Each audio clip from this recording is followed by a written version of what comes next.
What is up, everybody? Welcome to another edition of That Scuffed Up. Welcome to episode 10. Got a lot of stuff to talk about. We just finished the Beat series this weekend. Got here a little Mind Tie bat from the Padres game, a little souvenir collected from our time over there. We'll talk about a lot of those games that came up this weekend. So we have a lot of results to talk about, a lot of different things that are showing up, and some interesting stuff that you and I maybe have not known before the beginning of this season or before that. But yeah, how we doing, Steven? And how we doing for this week?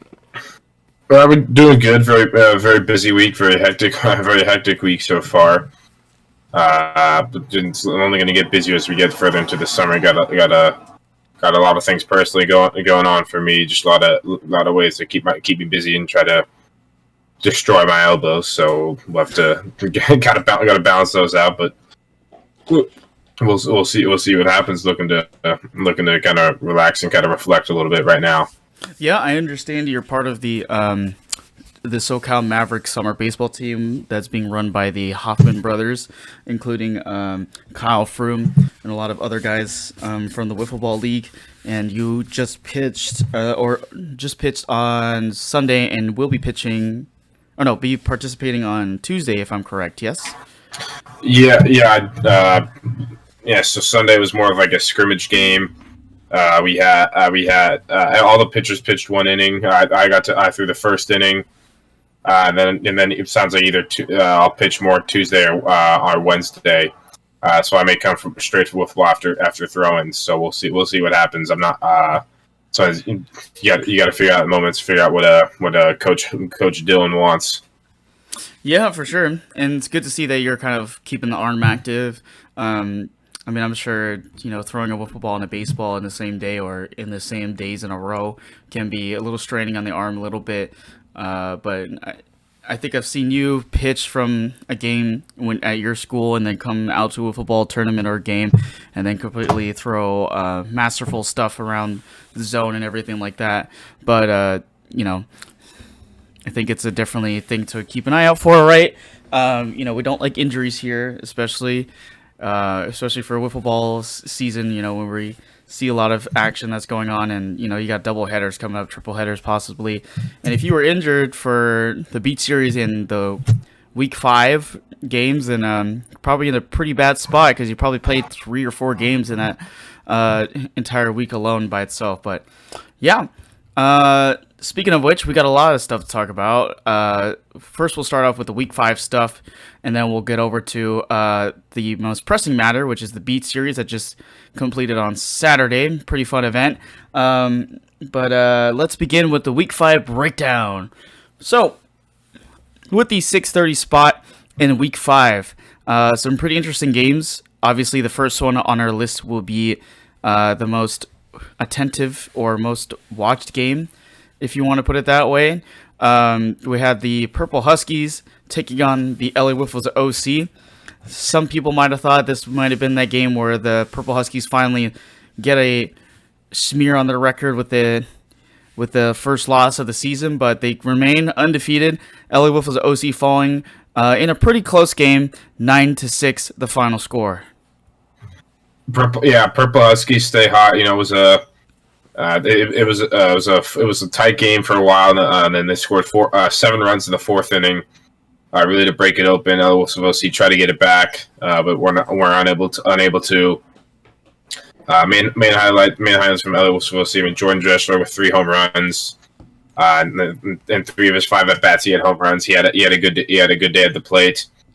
He unfortunately gave up 8 runs at pitching, so it wasn't his best day on the mound. And then he had Stephen Hayden with 2 singles and a home run in the game as well. He was doing all right. It's for his on base percentage, it's gone down a little bit now because he only got on base 3 out of 5 times, which is still kind of wild to say. It's dropped. His on base percentage has dropped all the way down to 7.14 now. What a shame. But he did do pretty well on the mound, only allowing 1 run in 4 innings. Keeping hitters off balance, but overall the Purple Huskies they had all 5 guys there. It was a well-oiled machine. Just getting on base a lot, especially that 4th inning. They got 2 outs, and they just kept working hit after hit, and eventually they got a grand slam to really break it open to get it to 7 runs in the inning. But it was a pretty close game overall. Controversial diving play in the outfield. Savosi pitcher dove and tried to stop the ball. Was ended up being called a single. It was we were a little bit unsure, but this game was being live streamed as well. So if you guys there will probably be there might be more of the Whistles of OC games live streamed as well. So, but overall, pretty close games. As the captain of OC, I'm not disappointed with the results. I knew it was going to be a tough game, but it ended up being it was a game we could have had and maybe should have had. But it was a very I'm glad that it was at least a very close game. It wasn't a blowout. Yeah, I mean, you kind of get to learn some of the tendencies of, those bigger teams who play really well throughout the season. When you start to face them and look at their ability to do stuff, I think both you and I knew that this game was going to be close either way, or the fact that we just had to outscore, out-hit in that game to kind of keep up with the bats that they had. Hayden, the Hendrickson brothers always do really good in terms of hitting. They had Nigel that was in there. He had a few hits. I know, obviously Drake had a few hits in there, but I think mostly the Hendrickson brothers were really the ones that kind of did the damage in that game. The pitching, otherwise, they used all three of the same usual pitchers. Drake, Shaden, and True kind of held things down a little bit. I think when you get to the pitching speeds that True or Shaden throw out, you can kind of dissect a little bit where they were. And I know Jordan, he had some home runs, and you as well were hitting really good against them. So, if one or more bats, get awake here in this later part of the season where we get the tougher part in the playoffs and stuff, anything can really go in the favor of any of our way, especially if we're, playing against a lot of those top teams, which we will play. We just played them this weekend, the MS Warriors, towards the end of the season. Obviously, we'll talk about the results of that game later, but for now, where we are, Purple Huskies kept it up there, and Jordan's ERA went up a little bit. Now it's up to about a 4.95 compared to about a week ago where he had under 3 on the ERA. Stevens' ERA stays at 2.13. On the stat sheet, still looking pretty good on the season, but once we get into the Week 6 breakdown stuff, we got some interesting news there, but that probably won't be discussed till after the games are done and over with, or which not. But wanted to try something new with the live streams and stuff to kind of get some of the highlights in there. I think it's a good view, kind of get to see everything that's going on in the game. At least we have a recording of what happened in the game now, instead of just little snippets of what was going on there. So it's something we just want to try differently with the recordings and the live stream, and actually got some cool pitching highlights from you and Jordan in that live stream, and was able to post it up on the social media. So I'm going to try to do that a little bit more. I had some troubles getting some of the live streams from the Beat Series stuff, but I finally got them down. So those highlights are up there now. I'm going to get the pitching ones here pretty soon. But there's a lot of stuff I can put on social media for throughout the week now, instead of just putting it all in one day. And then people can follow what's going on. So if you're interested in watching those live streams when we play games, absolutely join in, I think it's good to have those recordings in there. What are your thoughts about the live stream, or anything about the game that happened overall? Yeah, there's nothing wrong with it. We've talked about possibly doing stuff league wise, in the past when we've done the game of the week and stuff, but it's never really come to fruition. But it's a possibility for the future. You never know what. You never know.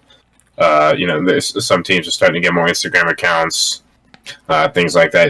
You have Wiffle D's now that just created an Instagram account this past week. Things like that. There are a couple teams out there that could do that for their own games as well. So it's just one of those you gotta kind of have prep a little bit and be okay with not having your phone for a little while. So, but I just want to take it back a little bit just to highlight some of the Purple Husky stuff. So I know we talked a lot about us and we lost, but Shaden Hendrickson had a great day at the plate as well, nearly hitting for the cycle, just a double away. Drew Hendrickson he had 4 singles. He was just consistently getting on. I don't think he struck out once. I think he even when he got out, there were ground balls or pop ups. Nigel Ward had that big grand slam as well that helped them out. Also had a single to add along to that. But the one surprising thing was Drake had a little bit of struggles at the mound. He gave up 2 runs, didn't record a single out. So we talked a little bit about last week about the 0.5 ERA, and there were some murmurs about having him in the Cy Young discussion and stuff like that. But like I said before, I can't put him I can't put a guy in the Cy Young who's third on his team in innings pitched and stuff like that. So we'll see if he improves it all. That's really the first time he's had a not great outing. But once Shaden's not around, he's going to have to pick up a little more of the slack pitching wise. So we'll see if he's able to do that. Yeah, for sure. Something to keep an eye out for, right? Cy Young awards usually given out to guys who have good longevity with the ERAs and a really good K per 9 stat line. Obviously, he's third in that list in terms of innings pitched, like you said. So, yeah, I would like to see a little bit more longevity in that list. Just kind of see, how well he's going to do in the playoffs and stuff like that. But, I think they have a pretty good couple of guys in there. Obviously, news about Shaden leaving potentially midseason would be big for this team.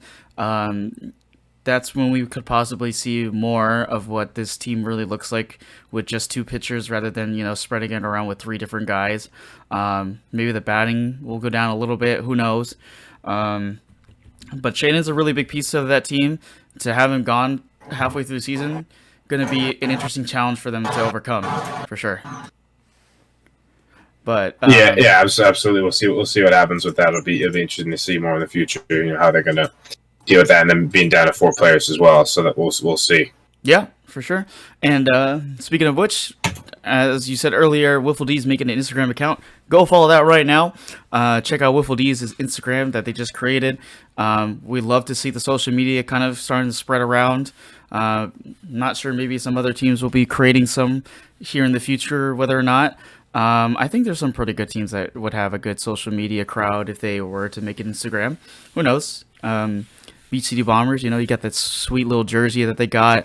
You could do Avocabros, they got, avocado style jerseys and stuff like that. But really cool to see that the Wiffle D's has got their Instagram up and running. Saw some pretty interesting stuff on their Instagram, so love to see it. Now, moving on to the next game, we have the Whoosh looking for a win on the win column, trying to get out of that slump, and finally did it in this game, to a very close game, actually, against Bad News Dingers, and taking a 9-8 victory over that team, and finally putting themselves back in the win column. They've had some struggles. They've had a little bit of a tough schedule at times. It's a 7 versus 12, especially in terms of like more professional sports. They would expect to go pretty easily, but Whoosh is a good team. They're starting to find out their way again. We'll talk more about later. They're starting to move up in the standings again. Great day from everybody at the plate. Everybody at the plate this game. Donald with a walk, a single and a double. Nick Usoff with 2 singles, 2 doubles as well. Rymo with 3 singles. Owen Scher with 2 singles and a home run. And Malcolm McIntyre stepping up with 2 home runs in that game. They were able to get some offense going. They were just able to. Looks like they were able to consistently get on base. I think in their first game today against the Bad News Dingers, overall, which just wasn't enough for the Bad News Dingers to get that victory in that game. You had Shane McCord with 3 singles and a double. You had Joey Reese with a single and a home run. And Brett Humphrey with a home run as well. But just at the end of the day, it wasn't enough to get the job done. And as now Bad News Dingers, they started falling a little bit more. It's starting to be a little bit more of a question of whether they'll be in that 6th seed or not. Yeah, absolutely, and we'll talk about some of the shakeup in the standings a little bit later, because there is an interesting thing that just happened with the lineup as a result of the Week 6 games and all that. did want to discuss a little bit, bad news dingers, right? I can't say that name for my life.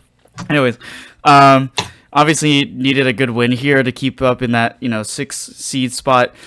Fall in a very tough game against Whoosh, who are finally looking like they're waking up with the bats and everything like that. But this one looked like it was less of a pitching duel, more of a who can get the bats rolling more. And obviously Whoosh kind of came up on top with that stat line, as you can see from that win, and putting this back in the win column conversation. Bad news dingers, in an interesting spot, obviously. I'm sure they want to be in that conversation about the playoffs. The standings are still, up for grabs. And, once we get to the end of this breakdown, we could talk about those standings a little bit. But anyways, moving on to the next game, we have Angel Hernandez Strike Zone also looking for a win on their sheet, but falling to the Avocabros. And Avocabros coming on top with the 19-4 victory, which actually puts the Avocabros with a +5 run differential, now out of the negatives and now into the positives. Yeah, even more importantly than that is just that they're finally they've moved up to a winning record now as well. They're moving up to 5-4 after this game. Just 19 runs. That's what they do a lot. They had 7 home run, 6 or 7 home runs combined between them. Lucas Sardo, all four of their guys there that were hitting. You have like Lucas Sardo hitting a single, double, and 2 home runs. Harvey Higger with 2 singles, 2 doubles, and a home run. Daniel Lukac with 2 singles and a home run, and then Nick Foutress with a single and 3 home runs as well. They started getting the bats.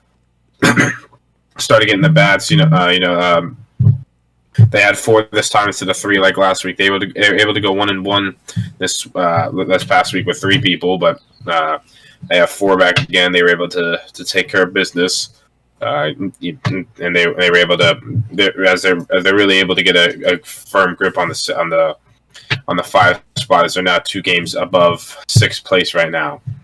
So it's looking more and more likely that they'll be in that 5 spot.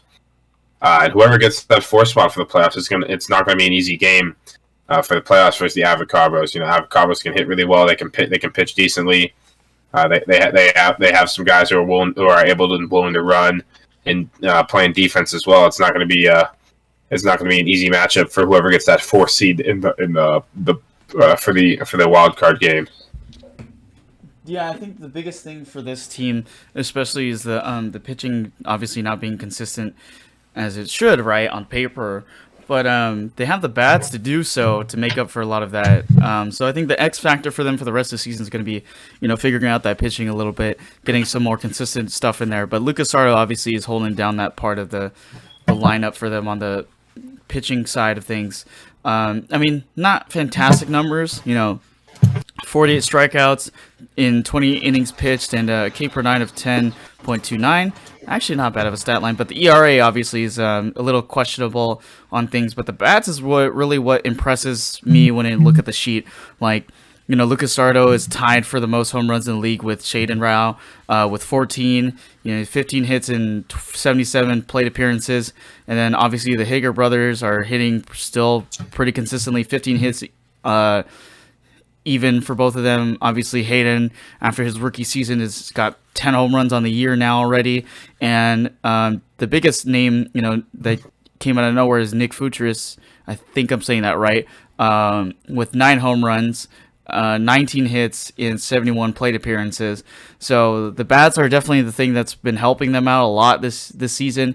And in this game, it definitely showed with that 19-4 scorer card. And now, they're on the winning column, above 500, and they have a run differential +5. So it puts them out of the negative numbers and back into the positives, which is great for them. So, yeah.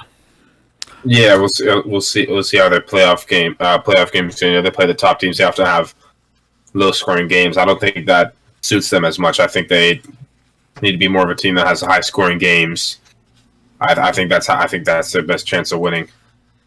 Yeah, for sure. I think that's just kind of what it comes down to, obviously. So, Congrats to Avocados on the victory, and see how they do for the rest of the season. Now moving on to the next spot of our list, we got the Brothers of Bash versus Whoosh. I actually thought these numbers were going to be flipped in this game, but Whoosh took it away with a 17-2 victory over the Brothers of Bash, and this puts the Team Whoosh right in the conversation in the playoffs with a 3-6 record, holding the 6th seed in the standings right now. Yeah, we'll get a little more into the standings a little bit later as we go on as well. But Whoosh found the bats in this game, and there was a lot of good pitching from Donald and Owen in that game to really solidify themselves, get a couple wins. As we mentioned, they've had a tough schedule so far. They'll continue to have a tough schedule, as we'll discuss later on for this coming week. But Nick Yusoff continuing his hitting streak with 3 singles and a home run. Ryan Miller getting a home run as well, along with 2 singles and 2 doubles, just getting on base a lot. Nick Yusoff has over half of the team's home runs. He has 10 of their 19 home runs so far. Hitting .574, getting on with an on-base percentage of .641 as well. He's just getting on base a lot. He's doing a lot of similar stuff he used to do with the Yellow Wolves of OC. I was sad to see him leave. I wanted to try to keep him around, but in the spring he was unable to be here due to work and other things, and in the summer he decided to come back, and he decided not to join us. He decided to pull Ryan Miller and go over to Whoosh. But he's been having some great success so far, and then we'll see how their pitching continues to hold up. Donald and Owen had great pitching last week, but we'll see if they're able to continue that going into these coming weeks. It'll be, you never know with this team. They may be the 6th seed right now, but they have been. I mean, last week they were the bottom team. They were the number 12 team, and that's part. I mean, that's a team that have an 11.50 ERA in total. Nick Yusoff, what you talked about him hitting, he's struggled a little bit pitching though. I mean, he's got a total of 1. He's recorded 3 outs, but it's given up 17 runs. So I don't think we'll be seeing much of him pitching in the future. It'll be more of a combination of Donald and Owen, who expect to have that Donald's got a 10.28 ERA and Owen with a 9.66 ERA. So we'll see how they fare. They're holding on to that 6th seed right now. We'll see if they can continue to do so. Yeah, I mean, this is definitely the week for them to kind of prove themselves a little bit, and they definitely showed it in this game, especially against the former divisional contender and the Brothers of Bash, falling to a pretty interesting record now. But I mean, I thought it was going to be different for this game for the Brothers of Bash, and losing this game against Whoosh was a big surprise. So great job from Whoosh, putting up 17 points. Like you said, Nick Yusoff is their early MVP candidate on that team with some really good numbers, 10 home runs, right? And a batting average that looks phenomenal, 406, or no, I'm sorry, 574. So I did just say that. Right. He's forgot already. Reiterating, the numbers. He's forgotten already. Yeah, just reiterating those numbers a little bit. It's all good. But that they changing the narrative for their team. From a week ago to now, a big difference in a lot of those things, and I'm gonna actually enjoy kind of watching where they're gonna end up through the rest of the schedule, and see where they stand on things once everything's said and done. Moving on, we get the Beach City Bombers holding on to that 2 seed and facing the Go Hill Pitchers, and Go Hill Pitchers not standing a single chance, with the Beach City Bombers beating them 13-1 in this game. Yeah, a little bit different results from this past week. Last week they played the number 4 team and were able to get a victory. This week they played the number 2 team, and they were unable to really generate too much offense in this game. I mean, the Beach City Bombers had a lot of success. Tyler Moore with a single and 2 home runs. Zach Moore with 2 singles and a home run. Charles Phillips with a home run. Just keeps going and going. Ryder Johnson also with 2 home runs. Josh Hammers with 3 singles and a double. And Luke Beeler chipping in as well with a single. I mean, they have a very well-rounded team. They have an aggressive swinging team. They were hitting some monster home runs during the game as well. No, and then the pitching of Tyler and Zach Moore, they were just. Anthony's team was unable to get anything going offensively. They're still in that battle for the 6th seed, but I mean and we'll talk more about the standings later, but they're a little bit far down at this point. We'll see. I don't know. I'm not sure if it's possible for them to make the playoffs. They started this game in the 6th seed and they've moved down, so we'll see. We'll have to see how their last few weeks hold up, but Beach City Bombers continuing to look great. There's not a whole lot more I can say that hasn't already been said about the Beach City Bombers at this point. It's just going to be easy. They've just had their one loss to the Purple Huskies, which they'll eventually play at some point. But will anyone be able to beat the Beach City Bombers? That's not the Purple Huskies. The Whiffles of OC had a close game the first game. They just couldn't get the bats going in that game. MS Warriors, Beach City Bombers beat them 7-0. It'll be interesting to see if one of those two teams can beat out the Beach City Bombers, where they would play most likely in the semifinals. So we'll have to see if anyone's able to hold them off. Yeah, I mean, if you look later down in the other game that they had against Trash Pandas, we'll get into that a little bit later, but they're a team to beat, right behind the Purple Huskies, who have not taken a loss yet. But I mean, that one loss on the Beach City Bombers' record, right, is interesting blemish. It means they're beatable as a team. They are hittable. You see Trash Pandas and Go Hill pitchers actually getting some runs off of these guys, but coming up in rare occasions, right? Obviously. Their numbers are super good. They're a monster of a team that came out of nowhere this season, and they're up in the conversation of taking that 2 spot, and looks like they're holding on to it pretty well. And as a result of the Beat series as well, I mean, we'll talk about that even more, but they're holding their spot on that 2 seed really well, and we'll see, one of these must-see games later on this season if they decide to play another really top-seeded team and see who's going to be able to take them down. Or, if not, then the playoffs, right? So a team to keep an eye out for sure as we keep going through the rest of the season. Yeah. I mean, Beach City Bombers are right in there. They're right in there for the title, and then Goat Hill pitchers. It's kind of a race to the finish these last few weeks. They got 5 games left to go. I mean, realistically, for that 6 seed, you probably need to win 3 or 4 of those games. It's going to be depending on who plays who and at what time and things like that. You get on a little bit of a hot streak. Yeah, for sure. So, I mean, anything can happen. The standings are still kind of up there for grabs. A lot of these teams are under 4 losses. No, sorry, 4 wins. They're under 4 wins for the most part. The only ones, obviously, are the ones above the 6th seed.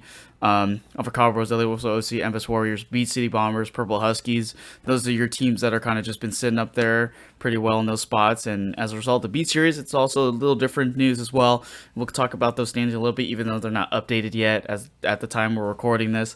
But anyways, moving on to the next game, we got the Trash Pandas taking on the Purple Huskies, the undefeated team, already coming off a win against the LA Whiffles of OC, but taking this win and putting a differential of 10 with a 14-4 victory over the Trash Pandas.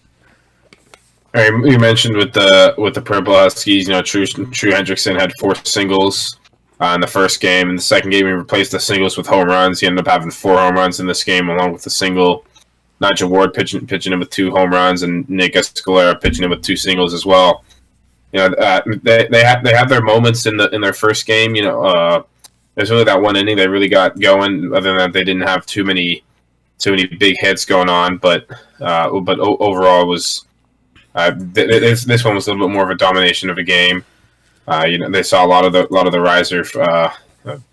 They saw a lot of the riser coming from Mo Wright, and they were able to.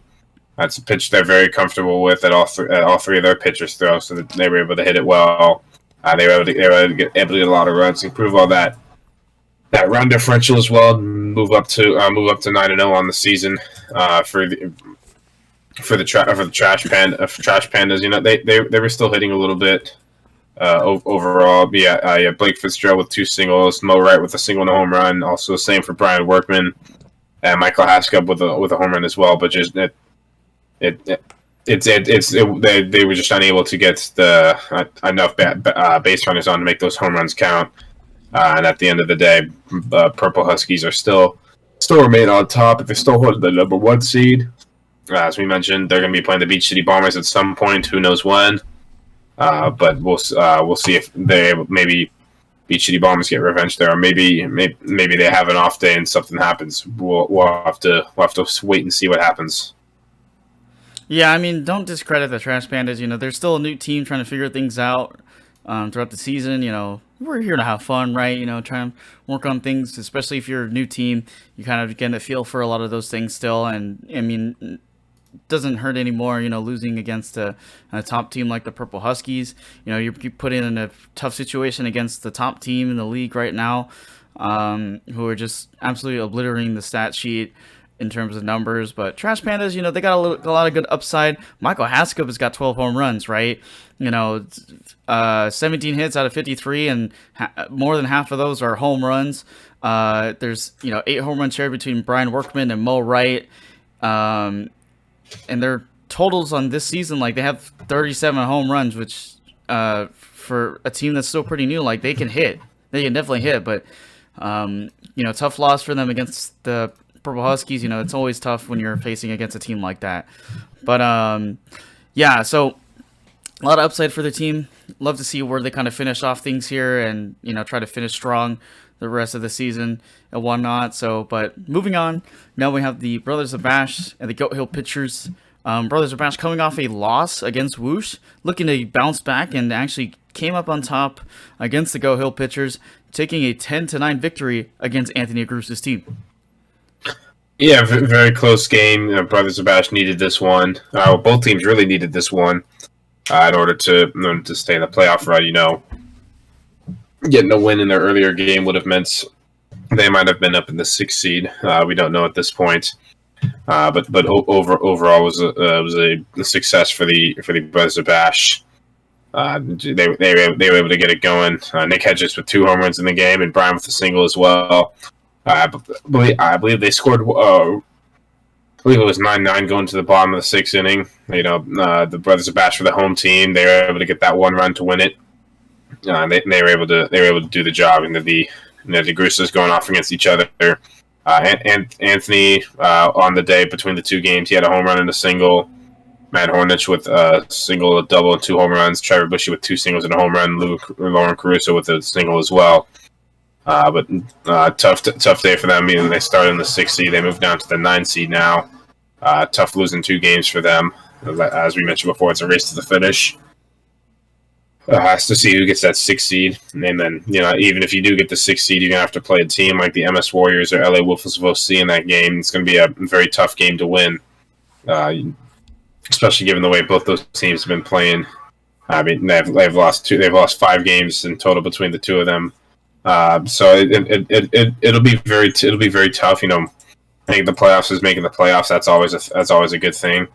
But just it's one of those you gotta really battle and fight for the end. Maybe win enough. Maybe have a car slip a little bit. You could get into the 5th seed, but it's not looking very likely right now for either of these teams or any of these teams. It's just there's been some inconsistencies. A lot of negative run differences as we go down here.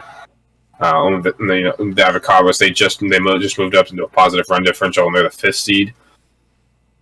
Seems like the top 4 seeds are really still running away with this, but it's still anyone's battle for the 6th seed. It's just who's going to be able to string together a few games here, and then who's able to get the job done. Yeah, right. I mean, for these 2 teams, they definitely needed this win. They had a tough battle out with each other. I like the Brothers of Bash's strategy with the pitching, spreading it out between 3 different guys: Nick Hedges, Brian Zukowski, and Nick Agrusa. Each of them having over 10 innings pitched with each other. Their K per 9, pretty good stat line, ranging between 6 and 8 strikeouts per 9 innings. Anthony Garusa has been kind of picking it up for them. 48 strikeouts, 29.6 innings pitched. Matt Horn is starting to get his feel for it too, with some of those innings pitched in those numbers. But I like Brothers of Bash just because they had the experience from a season ago in that playoffs against a pretty tough team like the LA Whiffles OC. Their batting could be a little bit different for them. They don't have the same guys that they did a year ago. The guys in there like Mike Yates, Nick Garusa, Nick Hedges is the new addition to their team. He's been in the league for a while, and his numbers are starting to pop off again a little bit. 9 home runs, right? And then his brother came in, made a little appearance at one point, if I'm looking at the stat sheet correctly, Nolan Hedges. But it's a race to the finish line for sure with these two teams. So it'd be interesting to see where they end up towards the end of the race here. Yeah, and I know you've mentioned they have a little bit of experience making they were the 5 seed this past spring. It just looks different to me. It doesn't look quite the same as last year. It's just a little bit off. They're not consistently getting 5 people. I mean, you said Nolan Hedges. He has 4 at bats in total. I mean, he's not really a factor for this team in general. But it just seems different with this team. You throw the ball straight enough times, it's gonna be hit. We exploded for 8 runs, and when we played them, we exploded for 8 runs in the first inning, and then really never looked back. But overall, you can see it's not quite the same. Some of the people they're missing and things like that. And Gold Hill, we can get more into this later, discussing like which team we think might get that 6th seed and things like that. But it's a little. There's something with the Brothers of Bash. It just does not look the same to me. Yeah, definitely.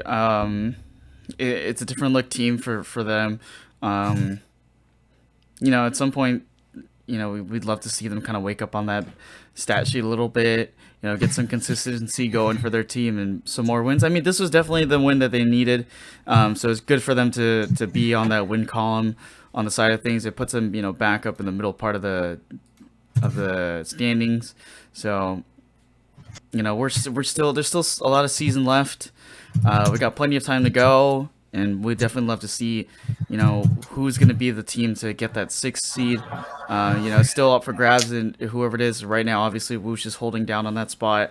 But once week 7 comes around, week 6 comes around, anything can happen. So speaking of which, moving on to the next game, Beach City Bombers came off a win, and now they add another win against the Trash Pandas. Trash Pandas obviously took the weird run of the schedule, taking on the number 1 seed and the number 2 seed, and now they're in a pretty rough spot on the standings. But Beach City Bombers actually had a tougher challenge with this one. I wouldn't say close, but like fairly close. 7-3 is your final score for this game. Yeah, we could talk about if we had like a most improved player, you could possibly throw Mo right into this situation. He was very accurate in this game, throwing the ball, he just throws the riser, but it's a riser to me is one of the 2 hardest pitches to hit in wiffle ball, and that's so different to a baseball. You're not used to a ball rising that much, and it's not always the same kind of rising consistency as well. Sometimes you get some that rise just a little bit, some you get that rise a lot. It's just very hard to tell. But he was very good pitching in this game, but overall the offense was able to get the job done for the Beach City Bombers as they go 2-0 on this day. Tyler Moore with a single double and a walk as well. Zach Moore with 2 walks and a home run. Ryder Johnson with a home run and a single, and Josh Hammers with a home run as well. Ryder Johnson's really been a sneaky, really underrated sneaky piece for them. He's been hitting a lot. He had to get used to it a little bit in the beginning, but he's continued to do great for them. He's got over a 500 average, and he's got a 600 on base percentage. But I haven't really heard many mentions of him for any awards or anything. But he's done great for them. Offensively, he's been exactly what they kind of needed. They got a lot of people on the team, but it's a lot of friends in there. A lot of guys that are. That know each other and are able to work with each other well.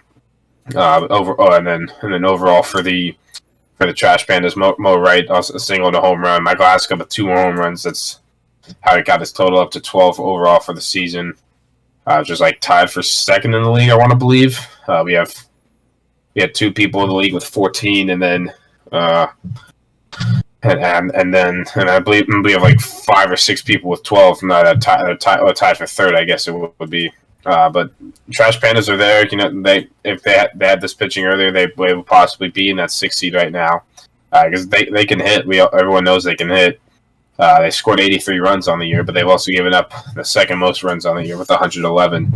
It's one of those, you get a new team, you're starting to figure it out, but once they figure out the pitching and figure out who that consistent second pitcher is going to be, they can be a really good team in the future. We hope they stick around. We hope all these teams stick around, obviously, but they could be a very good second team, and they could be a really good team in the future. Well, yeah, you know, we talked about the batting stats a little bit, you know, how good and impressive they've been on the stat sheet this year. You know, obviously the flip side, the pitching is not so good looking on paper. But, you know, like if you imagine them having like maybe Dylan Hoffman or Stephen Hayden or, you know, so on and so forth, like they could be a really good team with that kind of, you know, batting stats that they've got. The run differential probably could be a lot different. But, you know, it's a first year team, and you know, obviously they have a handle of things on the batting side. The other thing you have to handle that aspect is the pitching stuff, right? Beach City Bombers have it figured out this season. You know, we can't talk enough more about the Moore brothers. You know, I'm sure Zach is going to be checking on this transcripts later, listening for his name on that sheet, right? You know, because he loves to listen, you know, the things about him and his stats and whatnot, as we were talking about at the Beat series at the Padres game, which was pretty funny conversation. But if you're listening, Zach, you know, you guys have a pretty cracked team. You know, like we said, the Sleepy Johnston is going to do really good for these guys, and there's a lot of promise for a team like the Trash Pandas. You know, we'd love for you guys to be here next season, get us a little more challenge. Beach City Bombers obviously has risen up to the challenge, and here we are, and they're, you know, on that win streak still. So yet to see who's going to take them down. So yeah, we might just randomly just say Tyler Moore just at some point later in the podcast, even though that has nothing to do with you guys. So if you guys can stick around longer, so you know You guys have found the cheat code and only listen to 10 minutes. We want to make you listen for the full 2 hours and suffer. Yeah. Okay. So we'll kind of into my eyes. We'll put those little snippets in there. Yeah. You know, Tyler Moore. Yeah. Anyway, so moving to our last game of the day, we got Wiffle D's taking on, who, you know, by the way, have a new Instagram. Go ahead and follow them if you get a chance. Taking on a tough team in the MS Warriors and losing this one 12-4, with the MS Warriors continuing a pretty good win streak and taking the dub. Yeah, they really get the victory. A little bit of a slower game in this one, only going 5 innings. But MS Warriors were able to come out on top. Wiffle D's has had some much improved pitching from the beginning of the year. But I mean, eventually the MS Warriors are going to get around to a guy and they're going to start hitting. They have 4 or 5 really good hitters on their team, and they were able to do that eventually. And they were able to pull off with the 12-4 victory. And they're still tied with the Beach City Bombers, but sit in 3rd place due to head-to-head. As the one loss MS Warriors took was against Beach City Bombers. But MS Warriors, you know, they're continuing to battle. They're looking to push for that 2 seed. I mean, they'll probably fall somewhere in the 1-4 range, probably 2-4 range to be more precise. You know, we'll talk more about the results later. But there could be some possible chances they could be moving down as well. Who knows? But overall, it was a good game for them. They're able to continue their success. Yeah, I like, you know, some of the numbers from Wiffle D's. You know, Alex Harris has got a 4.91 ERA and 11 innings pitched. You know, not the greatest K per 9 stat. You know, the Geyser brothers looking pretty good on that stat sheet as it is. I like watching their stuff on the, you know, Instagram that they got going. You know, they're obviously a new group of guys in the league too. We'd love to have them come back as well. You know, it seems like they're figuring things out. You know, Kevin Norman, 9 home runs. 4.88 batting average, 20 hits and 49 plate appearances, 10 singles, kind of the front runner for that team in himself. I actually wanted to discuss something here with you about the MS Warriors, and I apologize to Mr. Joey Ponder, but I am going to knock him off of the front runner MVP candidate for the MS Warriors, and I'm actually going to put Kyle Froome in that conversation. 5.45 batting average, 30 hits and 63 plate appearances and 7 home runs, but the most doubles on the team and the most triples on the team with 5 and 3 respectively. I think Kyle Froome has taken the mantle for this team and put himself in front of guys like Joey Ponder and Dylan Hoffman on the batting side. But not to discredit Dylan Hoffman, who has been really good on the pitching side of things. But if you want to talk about the best batter on the MS Warriors, I think I'd like to give that to Kyle Froome.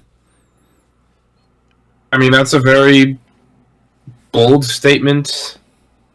I'm not sure I can completely buy in, especially given the fact that Dylan does have more hits than Kyle, as well. A lot more singles and stuff.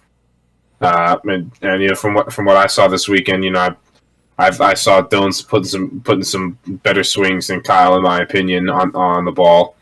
And as we'll talk about what Kyle was a victim to a little later on. But that's a very bold statement for you to say that he takes the mantle. I mean, for me, if you're going to take the mantle, you got to be able to do it on both sides. I mean, Dylan Hoffman's still an MVP candidate right now. Kyle Froome's what you said, like 545. Dylan Hoffman's got a 542 at batting average. Kyle Froome with a 603. Dylan Hoffman's got a 591 on base percentage. He's right there, and with more hits as well. And with one more walk, he's being a little more patient. He's only got out 2 more times than Kyle. He's had a few more at bats and things like that. So I think it's a. I don't think we're quite there. I don't think we're quite there yet, especially because Dylan's a Cy Young candidate and possibly MVP candidate. I'm not putting Kyle Froome into the MVP candidacy quite yet.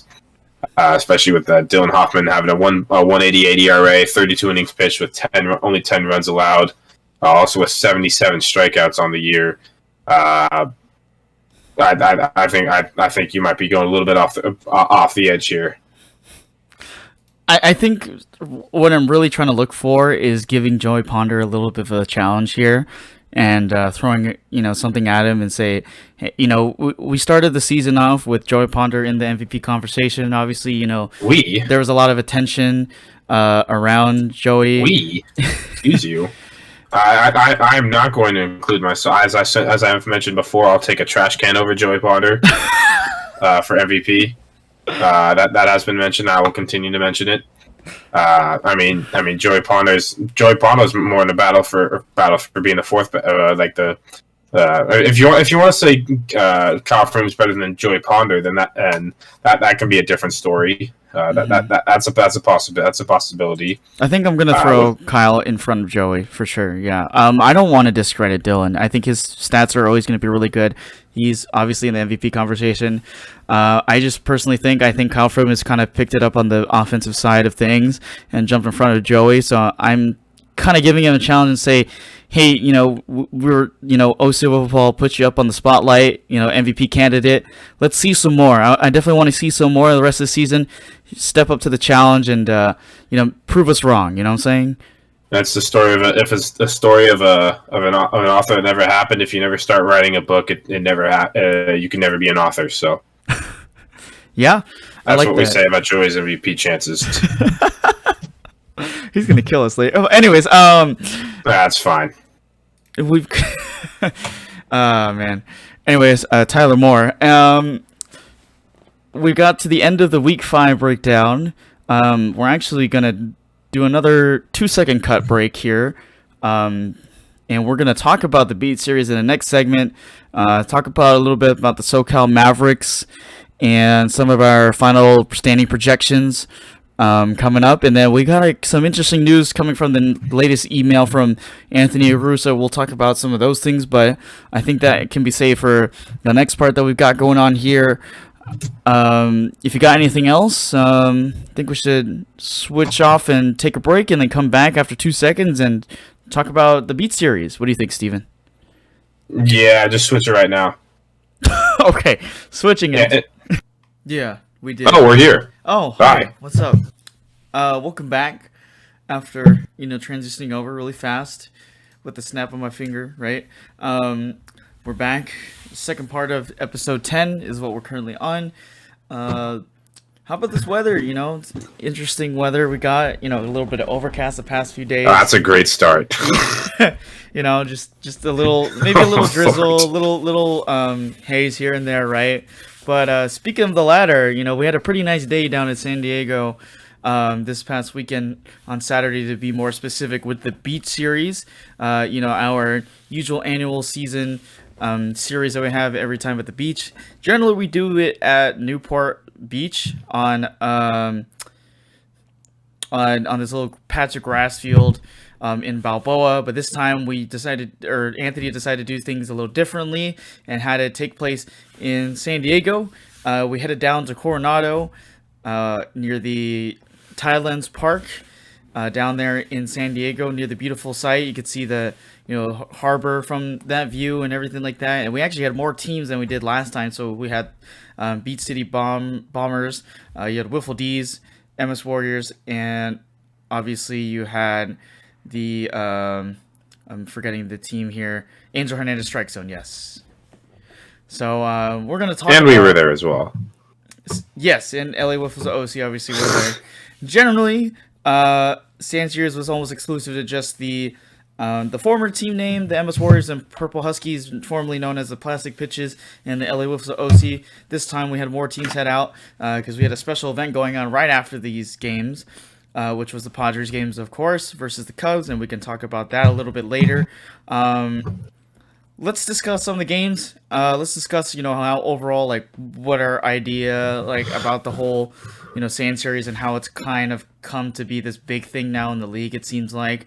Seems like we're going to be doing this for a while now. So, I guess my question is for you, Steven. What did you think of the general vibe of everything? Sorry, you froze there for 10 seconds. So I hope it's good on camera, but I'm just sat here confused. Hoping I didn't. I heard the question, but it was there's a middle part 10 seconds. I couldn't hear what you said. Oh, okay. My bad. I guess we're having some technical difficulties here, people.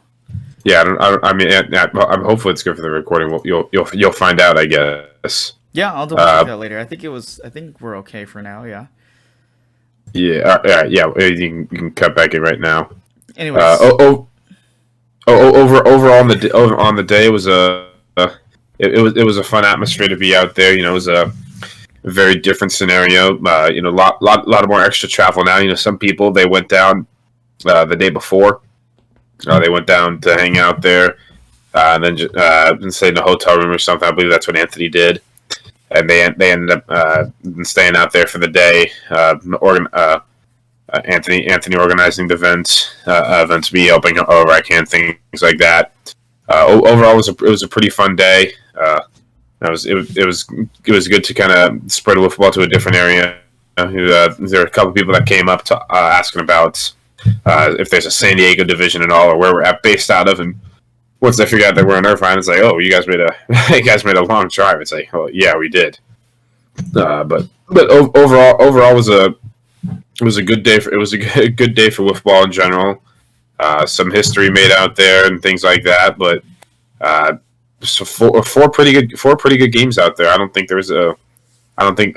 don't know the score of the first game, which is the Beach City Bombers versus the Angel Hernandez Strike Zone.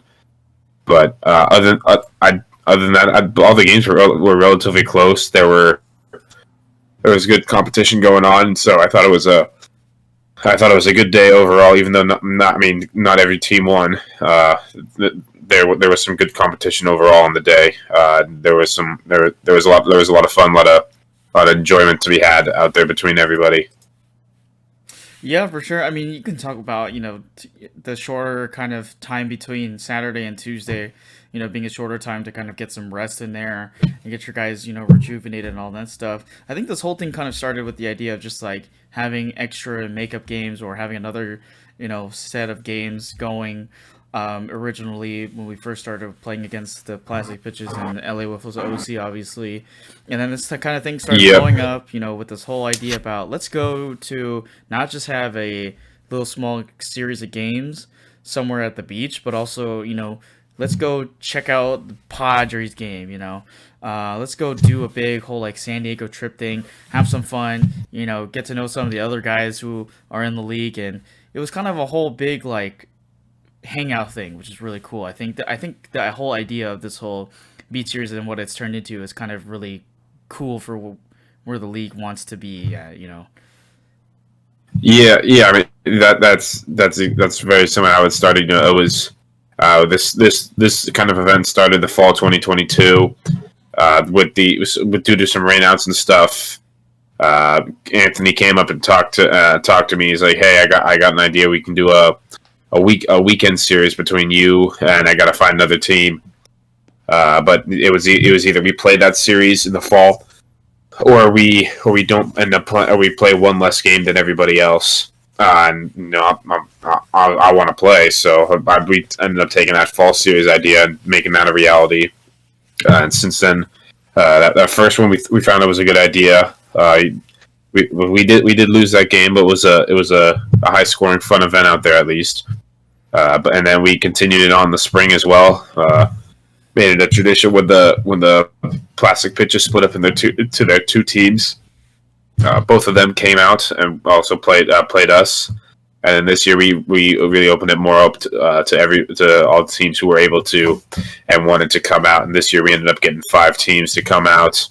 Those being the Beach City Bombers, the other Wiffles of OC, the Angel Hernandez Strike Zone, Wiffle D's, and MS Warriors all came out to play in this day. The original, the other Wiffles of OC, and the MS Warriors, and the other 3 who are coming out for the first time. So we appreciate you guys making the drive, even if it was just for the games or if you stay for the Padres game as well. But we appreciate you guys coming out, making it a good event. Yeah, for sure. To have fun with a lot of the other guys is pretty cool. I think we had a pretty good crowd out there. The field was like pretty crowded with like a lot of parties going on and stuff like that. So people were definitely watching a lot of those games going on and everything like that. I thought it was really good organization on Anthony's part and Lauren Caruso, who helped set up a lot of the field stuff, and obviously everyone else who kind of helped out, cleaned up and everything like that. We had some fans out there. Some of the people brought their families to watch the games. I think Angel Hernandez had a few people come down with them to kind of hang out, have a little beach day on the grass. It was good weather too. Wasn't like too hot, too cold. Kind of mild out there. Slight overcast at some parts. The sun did come out eventually during those games. I think there was some issues with some people having some issues with like the traffic getting down there. On our side, we had one guy, his car kind of broke down halfway through his drive down to San Diego, so he wasn't able to make it out there for our game.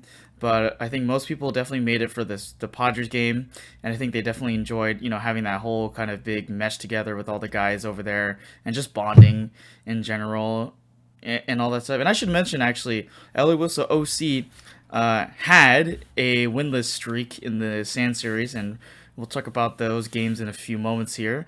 But LA Whistle OC have finally broken that streak in this beat series. So, any thoughts on breaking that winless streak, and what does that mean for us as a team? There was some smack talk going on beforehand.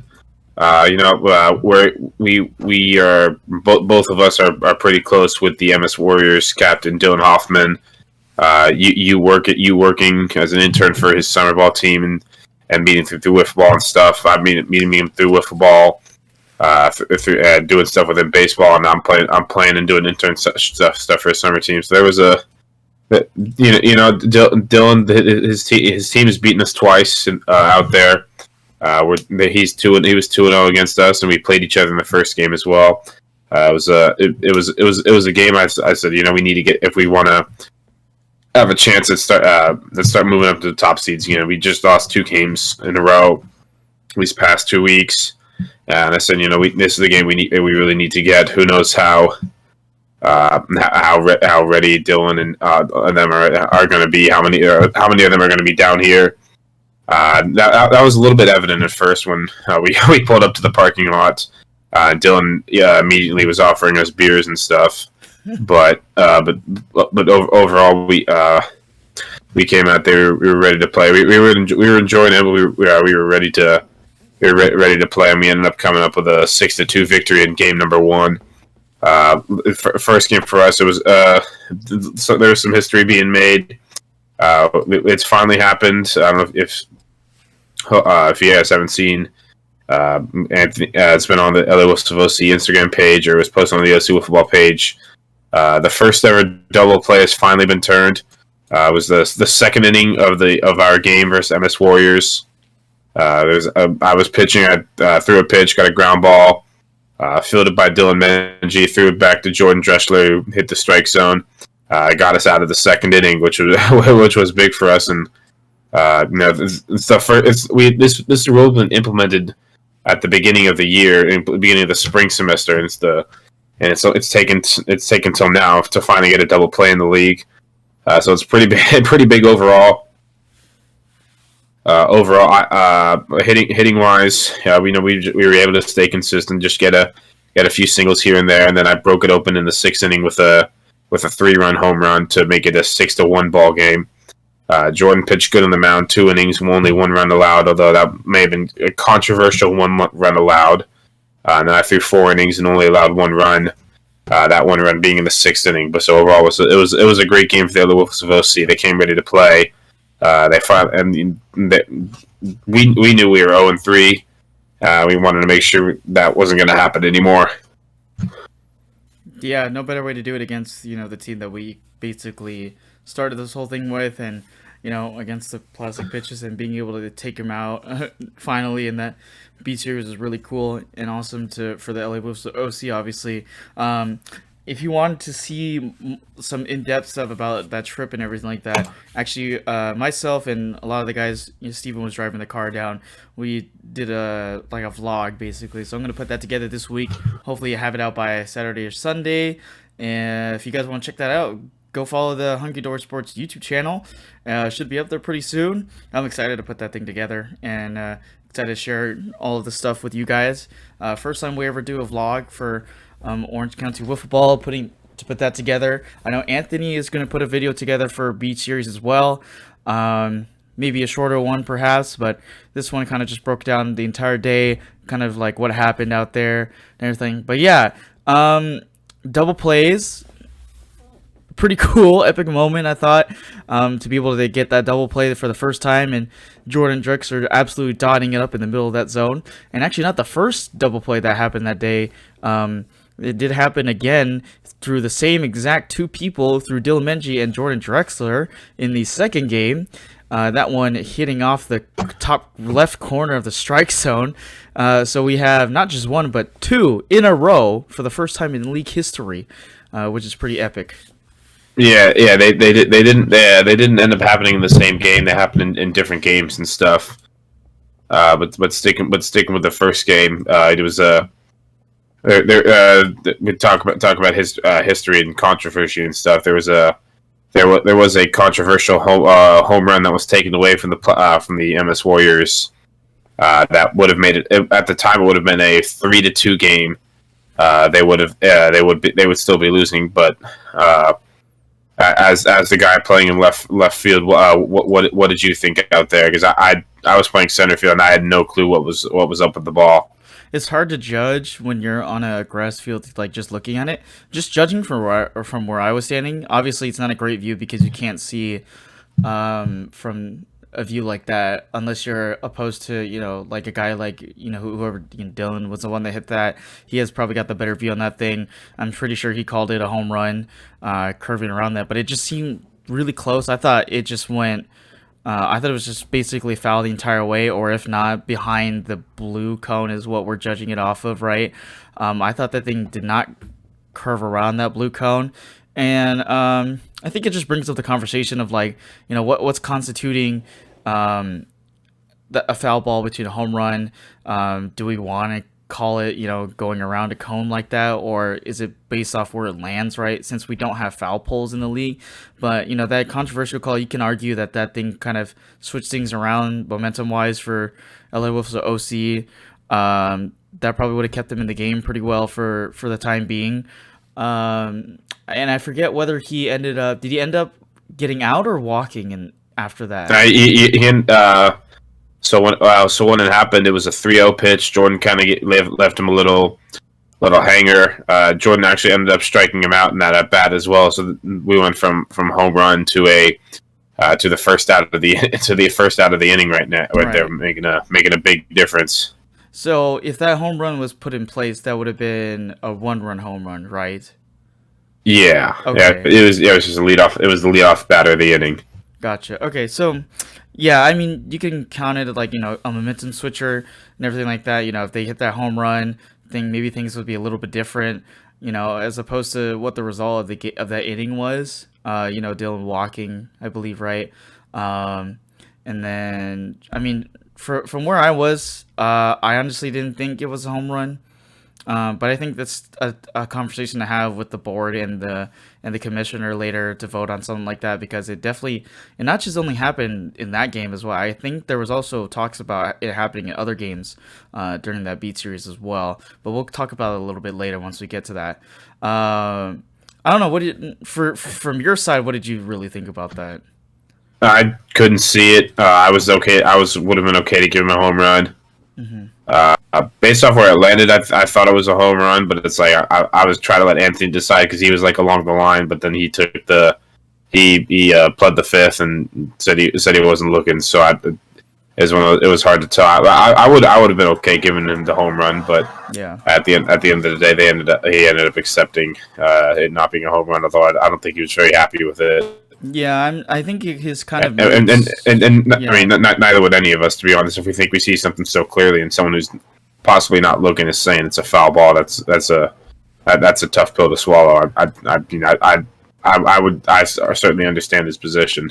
Yeah, I think his demeanor kind of changed a little bit as the game went on. Like you kind of saw him get kind of putting himself down there a little bit. Maybe not just because of the game, but like maybe that home run or whatever on that call. I think there was a few people that were also on the sidelines, like kind of calling it, saying it was definitely home run and all that stuff. I think Anthony wanted to just defer to like nobody saw it. I think that was the ultimate ruling, and he just said, we just redo the pitch and move on. So, obviously the result was a walk after that, and things go on from there. Yeah, it's tough to try to figure it out for sure, but at the end of the day, I mean, LOSC did pull off the victory, winning 6-2 at the end of the day. Dylan Joey had a home run in the sixth inning, and then, as I mentioned, Steven had that 3-run home run in the sixth inning as well to make it a 6-2 ball game, and then breaking it open. But so they were finally able to break their streak. That makes it 3 straight wins for the Wolves of OC versus the MS Warriors as well, dating back to the spring 2023 playoffs. Oh yeah, that's true. Very nice. Yeah, obviously 2 wins in that 3-series set. Obviously, the Wolves of OC came back from losing the first game in that series and coming back with 2 wins, and then obviously this one counts for the 3rd win. I did want to talk about some of the conditions on that field a little bit. I know the wind has always been a factor in these beat series games, or as opposed to where we are when we play games, we're inside a softball stadium, kind of protected from, the walls around the stadium from the wind and everything like that. We're kind of like also in like a small little pit, so to speak. So you're kind of protected from the wind from other parts as well. I know the wind was a factor. I know it's kind of a thing you adjust to when you're come playing time. But I think there was a lot of home runs being hit in this game. I mean, throughout all the games too, with the wind kind of just carrying that ball across the field, right? Yeah, I mean, it was definitely a little bit of a factor. I mean, it's a factor anytime you play outside. You're not in as controlled of an environment as you are with the stadium and things like that. But I mean, everyone's got to play with it. It's not like it's. I mean, the only time it would be bad is if it's just stopping randomly, which it did a couple of times, but overall it wasn't horrible. So o- overall it wasn't too bad to be honest. But it's just something you adjust to. But it was a good game to start off. They were supposed to see. And then one was going on at the same time was the Beach City Bombers were taking on Angel Hernandez Strike Zone, and on the other field as well. And I'm not sure on the score on this one, but I know the Beach City Bombers did take the victory in this one. Overall, just Zach and Tyler doing well on the mound. Angel Hernandez strikes. I believe they got a few runs, but it wasn't enough to be able to pull off a victory. It kind of makes sense. Beach City Bombers, they're down at the beach. They won their first game out. Their first game ever playing in the Sand Series. Even with 4, just you get Tyler and Zach out there. It's kind of all you really need. Yeah, like, the basic structure is just having 2 strong pitchers, 2 strong hitters. For the most part, they have good strong hitters, and it seemed like they adjusted to the environment pretty well in doing so, and they obviously came away with a victory against Angel Hernandez Strike Zone. Angel Hernandez Strike Zone kind of had the rough kind of go for the schedule on the Beach Series, going up against Beach City Bombers, and then obviously the second game for LA Wolves OC they had to play again. So tough schedule to be a part of, but it gives them kind of that experience, of kind of seeing more experienced guys who have played in the league and just kind of getting a feel for things. And I thought Angel Hernandez did some pretty good things out there. They had some interesting pitching stuff as well.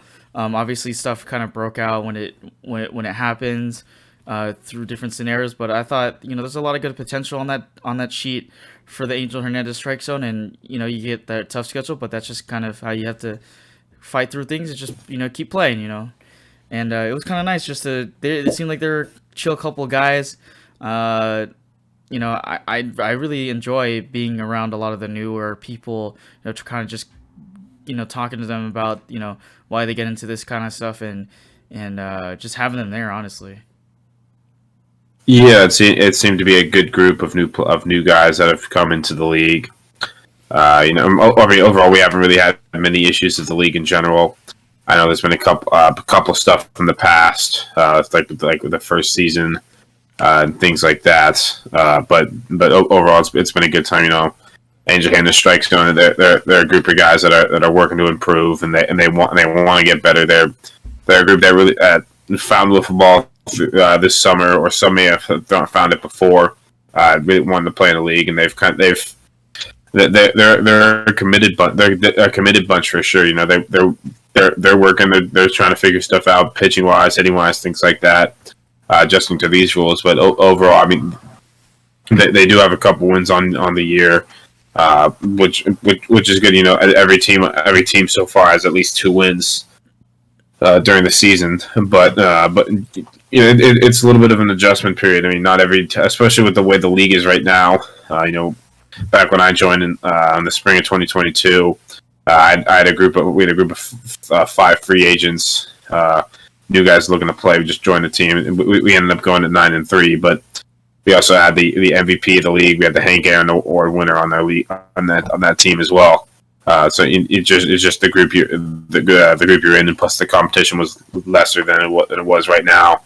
But Angel Hernandez Strike Zone, I believe they can continue to keep doing better and keep working. I think that's something very possible for them. Right, and you talk about batting is definitely given usually when you come to different sports. Whether it's wiffle ball, blitzball, or baseball, hitting is just a given thing, right? You're supposed to know how to hit a ball, basically. It's just a matter of how you're going to see the ball, where it's going to be, understanding every single ball is going to be different in the game. I think the biggest learning curve for wiffle ball is that being able to understand how to throw a wiffle ball, right? Getting a feel for things and getting adjusted to it. It takes time. Like for me, I'm still working on that aspect of the game. You obviously you figured it out. I know it takes a lot of training and a lot of work to kind of understand how the ball works, and to kind of use that magic of the wiffle ball and be able to kind of dot up the zone in different ways and keep the guys guessing on what kind of pitches you're going to throw, right? So, I'm sure you put in a lot of hard work to kind of understand it. And I think that's a good learning point to give to a lot of these newer teams, that it's going to take some time, to figure out how to pitch, right? Yeah, and even after you think you start to figure it out, you still want to be willing to learn and try new stuff. Before I was very much a riser heavy pitch.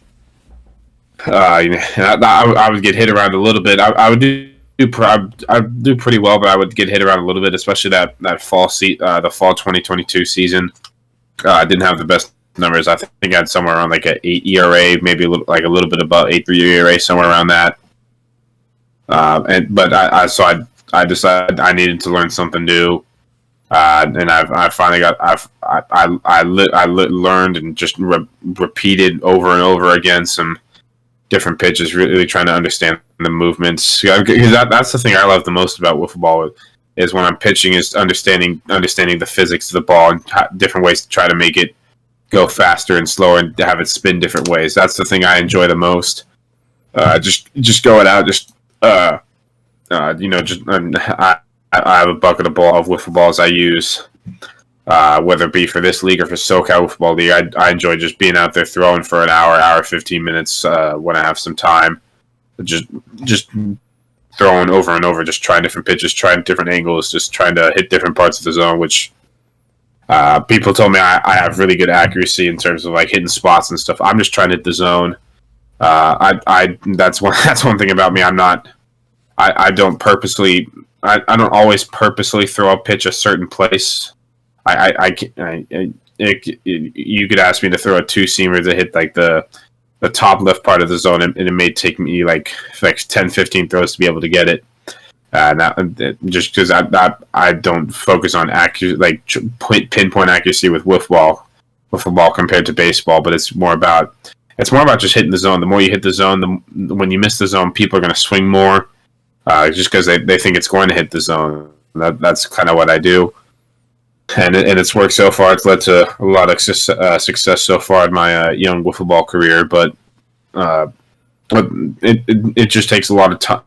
It just takes a lot of time. It takes dedication. It takes some time where we go just face off against some of your teammates or other friends. Just go have them hit against you, and then vice versa. That way you get to work on pitch recognition as well and other stuff like that. That's the stuff I love the most. It's a little one-on-one battles that are fun, but it's also working your mind and your hands and the bat and your swing and everything like that. It's at the same time.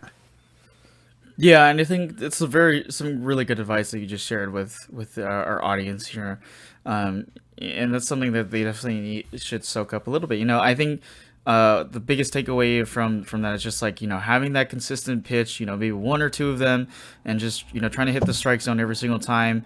If you have a pitch that can be deceptive, every once in a while after you hit the zone, you can try to draw some of those guys that swing at pitches outside of the zone. I think it's just as long as you're hitting that zone, people are going to think you're going to keep hitting it, and if you're more consistent, people are still going to try to swing at those pitches, and if you can make a miss, even better, right? So yeah, and once you start getting a couple pitches down, and you can work your way up to 3, 4. I have technically, I think I have something like 12 or 13 different grips I can throw that some are very similar or look the same, but they're different grips and different ways I throw them. But then you kind of need to have your main core pitches. But there's some more advanced stuff about arm angles and things like that, and which is which also works as pitch recognition. When you're a hitter, you can tell if for example, if a guy's going to throw a riser, you're going to see him lean over more. It's because he's trying to start the ball lower to work the ball high, or if you see more like a fastball or slider or curveball, it's guy's going to be more over the top throwing.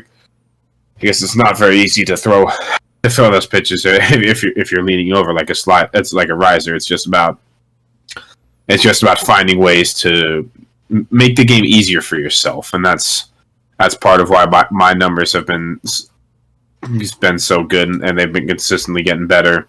It's because I'm using that information because I've seen so many pitches at this point, whether it be this league, SoCal Football League, or with any other tournaments and things like that. I've seen so many pitches, and I've watched a lot of videos as well.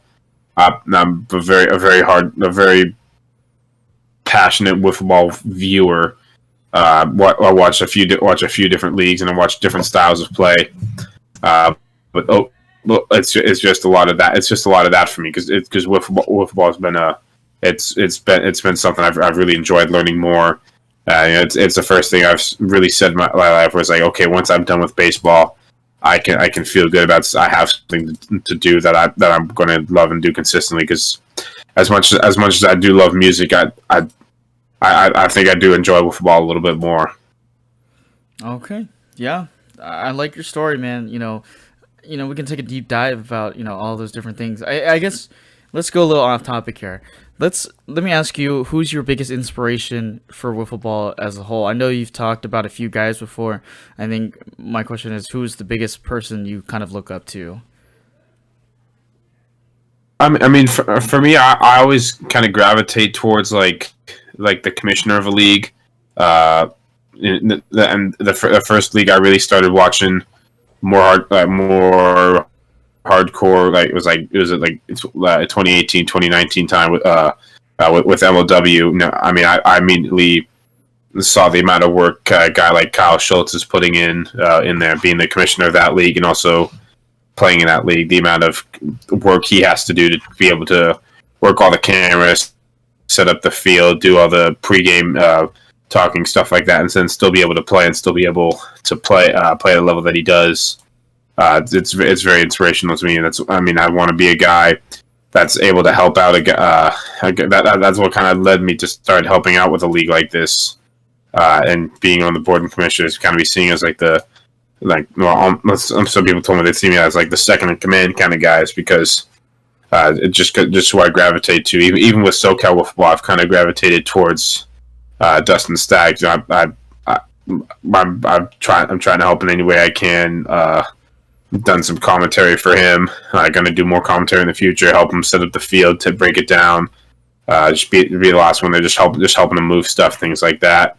Just kind of helping whoever I can. I saw some errors with a video recently. It's just letting him know in case he didn't know about them, which it turns out he didn't. So it's just stuff like that. I kind of gravitate towards that. Just trying to help the guy who runs the league in any way I can. Yeah, I know you've done a lot of different work with Anthony, helping him out. Before game, after game, you've won manager of the season award a couple seasons back, and you're running the LA Uso OC team right now, and doing a really good job. So appreciate you sharing your story a little bit about those things. So. It's a great. Yeah. So there's a little bit of a tangent from the beach games, but you go with the conversation. But we can get back to the beach games now. Talking next. Go ahead. Yeah, no, I was just going to lead into it. So those are the first two sets of games. LA Wolves of OC won and Beach City Bombers won. Then the second set of games.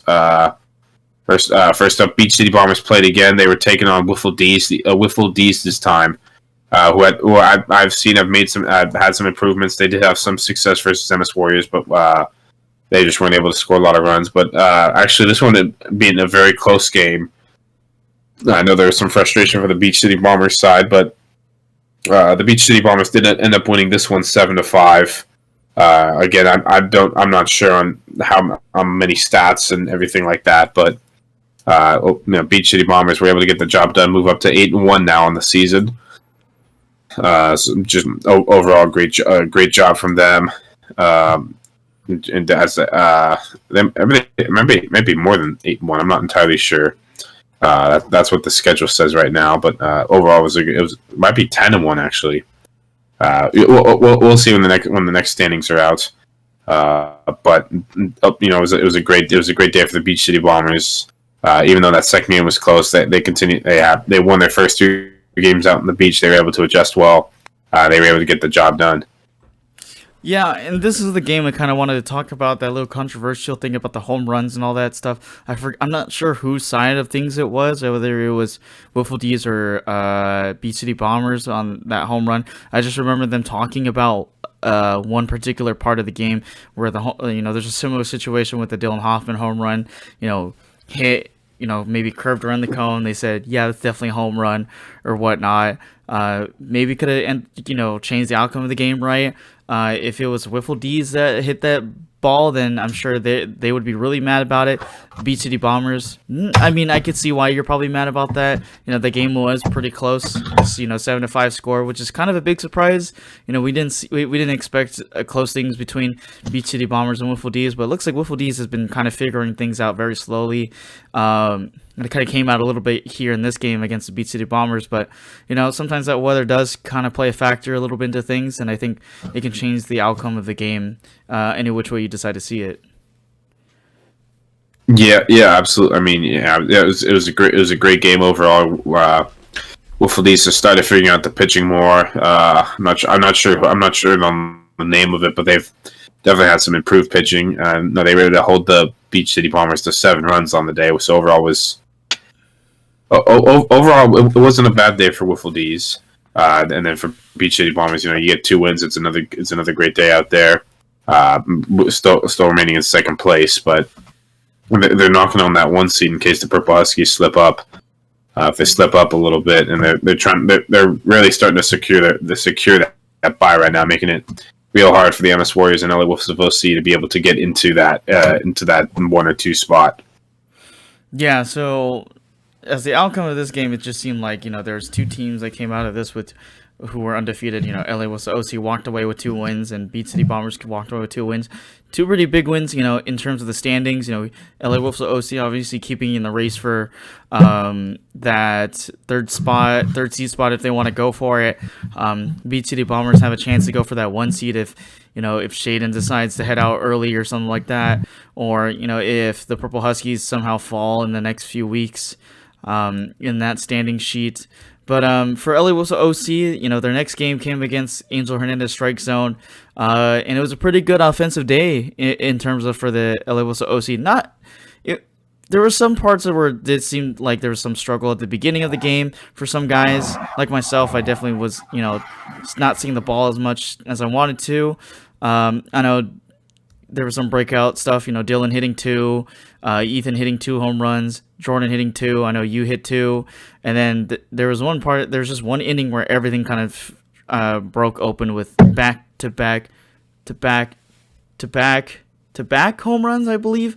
And ended up winning in a pretty big one against the Angel Hernandez Strike Zone. Yeah, it was a pretty close game overall. I forgot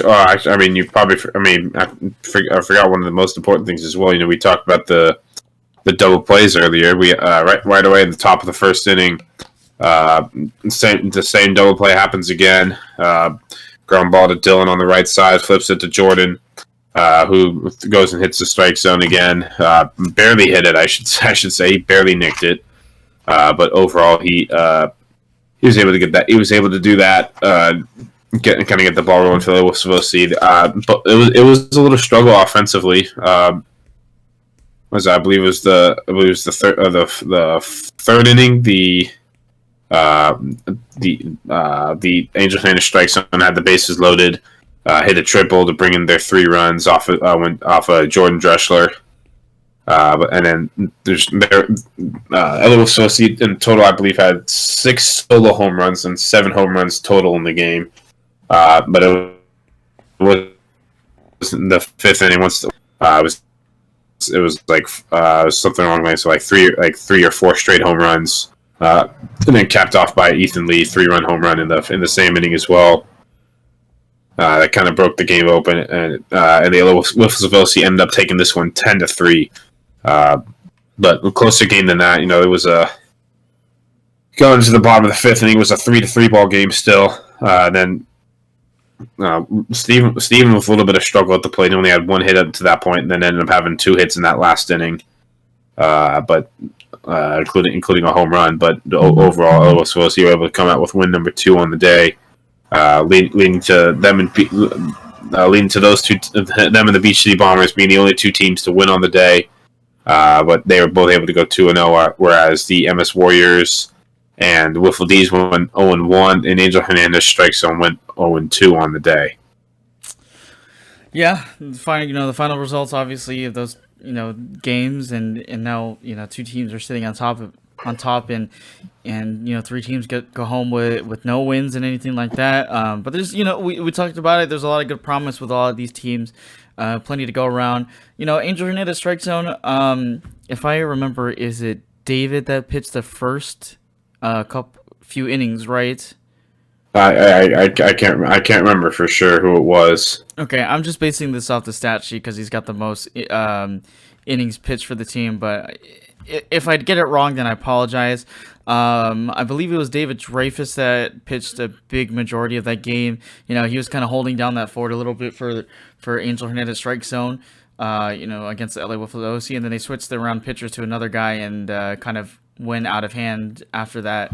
But yeah, pretty big offensive performance for the LA Wiffle OC.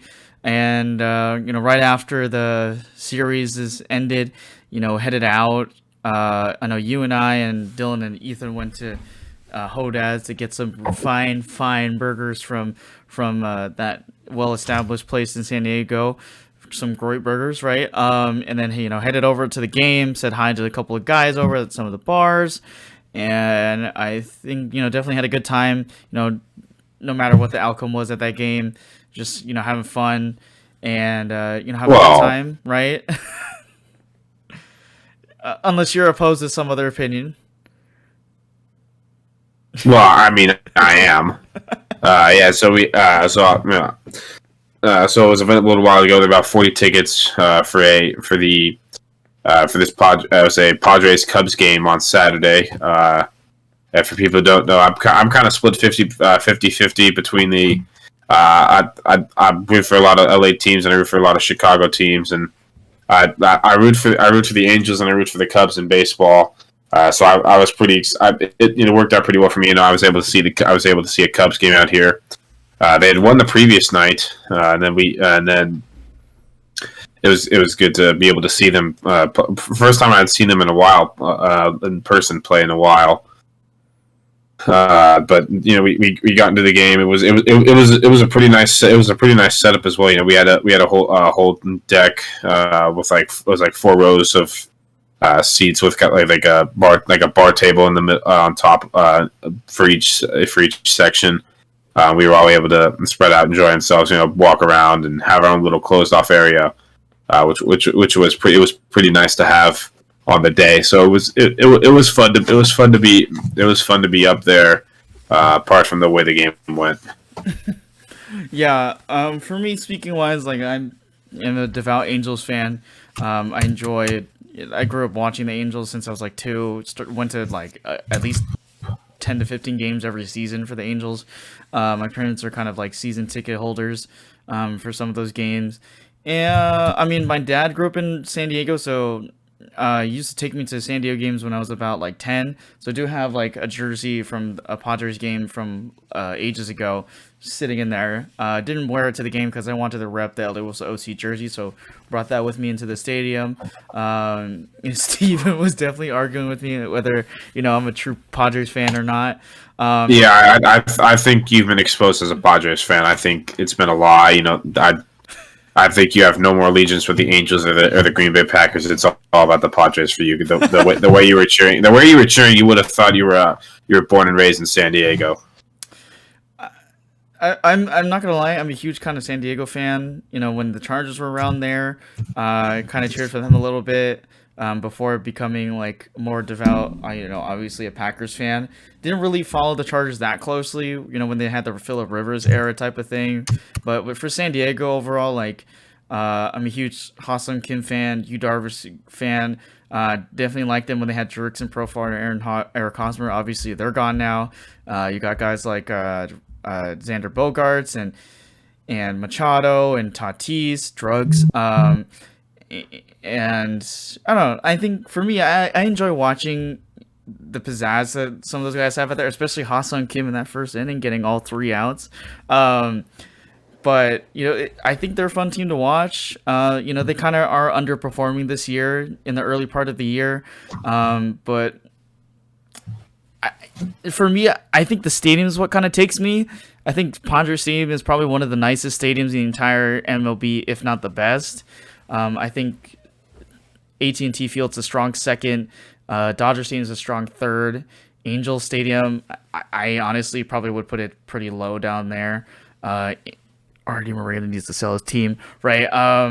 But this is not a sports broadcast show. This is a wiffle ball show, so we'll talk about wiffle ball a little bit more. But I thought it was fun energy down there. We had Dylan Hoffman and Anthony Grusa kind of greeting a lot of the guys. We saw Ryan Miller, Don Lecomte out there for Whoosh, and being able to talk to the twins, Beach City Bombers, the Moore brothers, seeing them with their plus ones and everything like that. And I thought it was a fun vibe just in general, so aside from what the game was. Yeah, the game was kind of depressing for me. First off, for the Padres had Yu Darvish pitching, who I do kind of miss at the Cubs. It was good. He was all right for us. He wasn't like great, but he was solid, especially compared to what some of the other guys we had. But then he struggled a little bit at first, but the Cubs had some weird lineup stuff. Belger wasn't playing. They had some other guys in some weird spots. A lot of newer guys coming up, things like that. But only got 2 hits. Weren't able to score any runs. Fernando Tatis Jr. Got 5 RBIs off of 2 home runs, and they ended up pulling away with a 6-0 victory. It was almost a perfect day for me. If the Cubs would have won, it would have been a great day. Mm-hmm. Yeah, I thought. For me personally, I thought it was going to be the opposite outcome. I thought the Cubs were actually going to win that game because they had Smiley in there. He almost had that perfect game. Obviously, under some terrible circumstances, he lost his perfect game, scenario.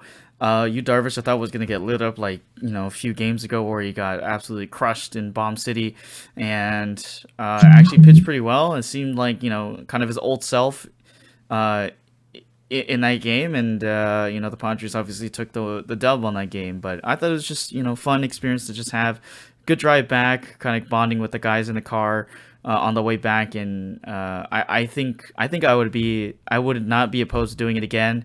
Maybe it'd be kind of cool to do it at like maybe in Newport again. Or I'm okay with doing San Diego. Maybe Newport you could do the same number of teams, maybe a different field. And then, you could do like a whole Angel Stadium event type of thing, or, something a little different. Fall time's a little different for, you got football season around that time as well. So you could even do maybe some football games. But, I think there's a lot of good opportunities and ideas that can come around from the Beach Series. And I know, talking to you a while ago that, SoCal Wiffle Ball, I think, kind of picked up on it. And I think they're going to have like a sand series at some point as well, right? Yeah, it's been announced that'll be happening. Actually, as it turns out, the team I play for will be playing in that series. That'll be our special series for the year. That'll be happening later on. So probably uploaded sometime like August or something. I'm not entirely sure. But yeah, we're gonna be doing that. We're gonna be doing that for our league as well. It was definitely a different experience. Maybe if we would do the Balboa, maybe you can get some more teams out there a little closer to drive. You don't have as much of a commitment, but it was definitely something good to try, and it'd be interesting to see what Anthony and guys like you and I decide to do in the future with that.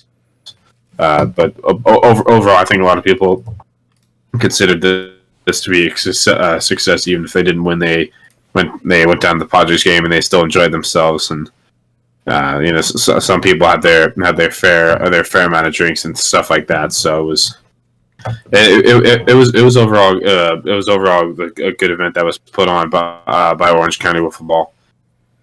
Yeah, I really like the idea, and I'm kind of excited to see where this thing goes and see what kind of other events can be planned in the future. I mean, if we're able to find, like a really cool field. I know we've had some ideas of going up to like some interesting fields that have like kind of a built wiffle ball stadium dedicated for just mostly wiffle ball. We could do a trip out there at some point. I know there was one pretty far away, but it's a commitment thing for a lot of teams. And if it works out, it works out. And if it doesn't, then we can always stick to our good old beach series that we've kind of come to see and know every single season now. Aside from like the All-Star game and the Home Run Derby. And seems like the banquet as well is going to happen again this season. So, and speaking of which, if you did not get the email from, I was waiting for it. I was waiting for you to have a little break. I'm going to mute my mic. You go for it. But if you want to add something before I go back to my transition, please join in, Steven. I was waiting to make the I was waiting for you to get a little break so I can make the transition. I had a good one lined up. Oh, I stole the thunder. Okay, I'm sorry. We can do two. We can do double takes if you want. Okay, moving on. Anyway, so if you did not get the email this week, we did have a change in schedule for the Home Run Derby and All-Star Game. Originally was supposed to be June 18th, but that day is on Father's Day, so the commissioner changed it so all members can spend time with their families during that day. I know that's a little troubling for some other people for that date as well. So moved back a week to June 11th, so this Sunday at 10 a.m., I believe it will be at the usual place in Balboa. If not, I could be wrong. But the Home Run Derby, ASG, kind of excited to see some of those participants in there. Hayden Hendrickson has won 3 years in a row for the Home Run Derby. All-Star Game, a little different circumstances last season. In that game, I know you yourself still have a winless streak in that All-Star Game, if I'm correct. Yeah, I do. I'm 0-4 so far in All-Star games, but I have a feeling whichever team I'm going to be on, it's going to be a little bit different for this year. I got a feeling. Oh, you got it. Well, hopefully, you don't get effed over on the team selection thing again, right? I know. Whoa! What do you mean again? What are you trying to say? I mean, usually it's either between you versus Anthony's team, if I'm correct, right? Usually, this past season I was on Anthony's team, but we were going up against Dylan and PJ pitching, and I only pitched like an inning, and was I didn't allow any runs. That's what I'll say. Mm-hmm. And then PJ came around and had some really good hits and one pivotal home run that kind of switched things around, and then obviously all said and done, and here we are, right? Yeah, I remember seeing the clip from Dylan Hoffman saying he was going to pitch like 3 or 4 different guys, and then saying he was going to score 15, and then he never did. Yeah, he only pitched him and PJ. He said it was going to be like 15-2. It ended up being 2-1, by the way. Just FYI. But I was waiting for it. He went back on what he said in his interview. He said he was going to pitch, and he had 6 guys on his team. He's going to pitch like 4 of them, and only pitched 2 of them. So he was kind of taking the All-Star aspect out of it, but whatever works for him. Yeah, obviously the game was a different circumstances from the All-Star game from before, right? Close game, went into extras, kind of came off of a weird walk-off win for the opposite team, opposite of yours, obviously. The team we were on when we were both on the same team, right? I was gonna say, we were on the same team. We were on the same team, yeah. And I thought that was a fun game. It was a high-scoring game, and then the All-Star game after that obviously was like 2-1, a whole different story. Maybe some controversial things with just having PJ and Dylan pitch the entire time, right? Taking the whole All-Star game aspect out of it. Having different pitchers kind of come in every single time. But who knows? It's a different season. New things can happen. Kind of excited to see what's going to be in place for the team selection. Do you want to predict who's going to win the Home Run Derby? I think the bigger question is, do you want to predict? Because I think Shane's currently watching right now. I think he's taking notes on who you're going to pick. I'm going to let you think of any possible winners you got for. Obviously we don't know the full roster yet as to who all is going, but we assume Shaden is going there. You got for our team. I've signed up Justin and Jordan Druschler. Maybe me if there are a bunch of guys missing, I could go in there as well. Although I may need a new pitcher, but who are you possibly thinking might win it? Well, yeah, Shaden did call me out in an interview last year. If you haven't seen it, go check out the Hunky Dory Sports Show Instagram. It's on there. That interview with Shaden in that last home run derby. Obviously, he's an audience member of our show. He definitely said that in the podcast, and he kind of showed me up. Winning the home run derby when I predicted that he wouldn't win 3 in a row when it's usually been 2 years in a row that it's been the same guy winning the home run derby, and now he's become the guy who broke that streak.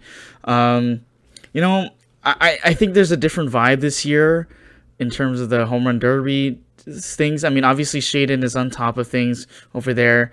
Lucas Sardo is right next to him in the home run derby. I mean, in the home run leaderboard. You could probably potentially talk about the Moore brothers, but I want to talk about one guy who's kind of been hitting a lot of big ones throughout the games. You talked about Justin being signed up in there, and then Jordan as well. I actually feel like Jordan could be that guy to kind of dethrone Shaden in that home run derby and become the first LA Wolves OC guy to kind of take that mantle of the home run derby champion. Gotcha. I mean, yeah, Jordan's definitely a candidate up there. I'm assuming he's going to be there. Obviously, I signed him up in the spring, and he was unable to be there. It's kind of a last minute thing, but it all come down to it. Sometimes it just all comes down to the pitching. Who's got the most accurate pitch on the day. And, with the wind, how accurate is a straight ball going to be, which isn't always the case for people. So it'll be interesting to see who is able to do it. Maybe if I participate, maybe I have a chance if Justin's not pitching to me. But we'll see. I've been getting on base a lot. I have the highest average in the league right now, but I don't have the most number of home runs that would belong to like a tie between Lucas Sardo and Shane Hendrickson. And then there are a few guys on 12 as well, including like Drake Hoffman, True Hendrickson. We'll see who all is out there. This will be happening on Sunday, June 11th. Taking place at Balboa Beach. So we'll see what happens. Yeah, I mean, I did want to know that after the result of the Beat Series games, after Jordan had hit 3 home runs, I think, right? Or no, just 2. He hit 2 at the Beach Series. He hit 2 at the Beach Series. So, since Shaden and Sardo did not participate in those Beat Series games, it actually puts Jordan in a 3-way tie for that first place with the home run leaderboard now, with Lucas Sardo, Jordan Drexler, and Shaden Hendrickson. So, yeah, I think I'm going to stick with my pick for the home run derby. I think the wind's definitely going to be a factor if we're talking about doing it in Balboa again this year, or this season, I should say. The wind has always been kind of a factor in some of those games, especially the All-Star game and all that stuff. So, but if I had to choose a guy for the All-Star game, I think I would want to be on your team because I feel like things could be different this year. And I think we want to bust out another win, or bust out a win for you for the All-Star game. Yeah, I've had a wait. So your home run derby prediction, you're saying Jordan then? I'm gonna put Jordan. Okay, Shane, you heard it here first. Wait, you heard that Justin. I feel like Shaden's going to do very well. I'm not sure. I'm not sure who's going to win, and I got to see who's out there on the day. But I think Shaden's got the best chance out there. Then for All-Star game, I may be a captain out there for this year. We'll see. Not entirely sure. Being the World Series winning manager for the previous year, it's a possibility. It's a tradition that's often been seen in baseball and the NFL and stuff. We'll see if that. We'll see if I was the captain for the fall 2022 World Series, and we had 6 players, and I made sure everyone pitched at least 1 inning. except for Justin, who I told he probably won't pitch, but I made sure. We had Jordan, Shaden, Jeff Roboto, we had Joe Reese, and we had me pitch in that game. So it was good to get a bunch of different pitchers.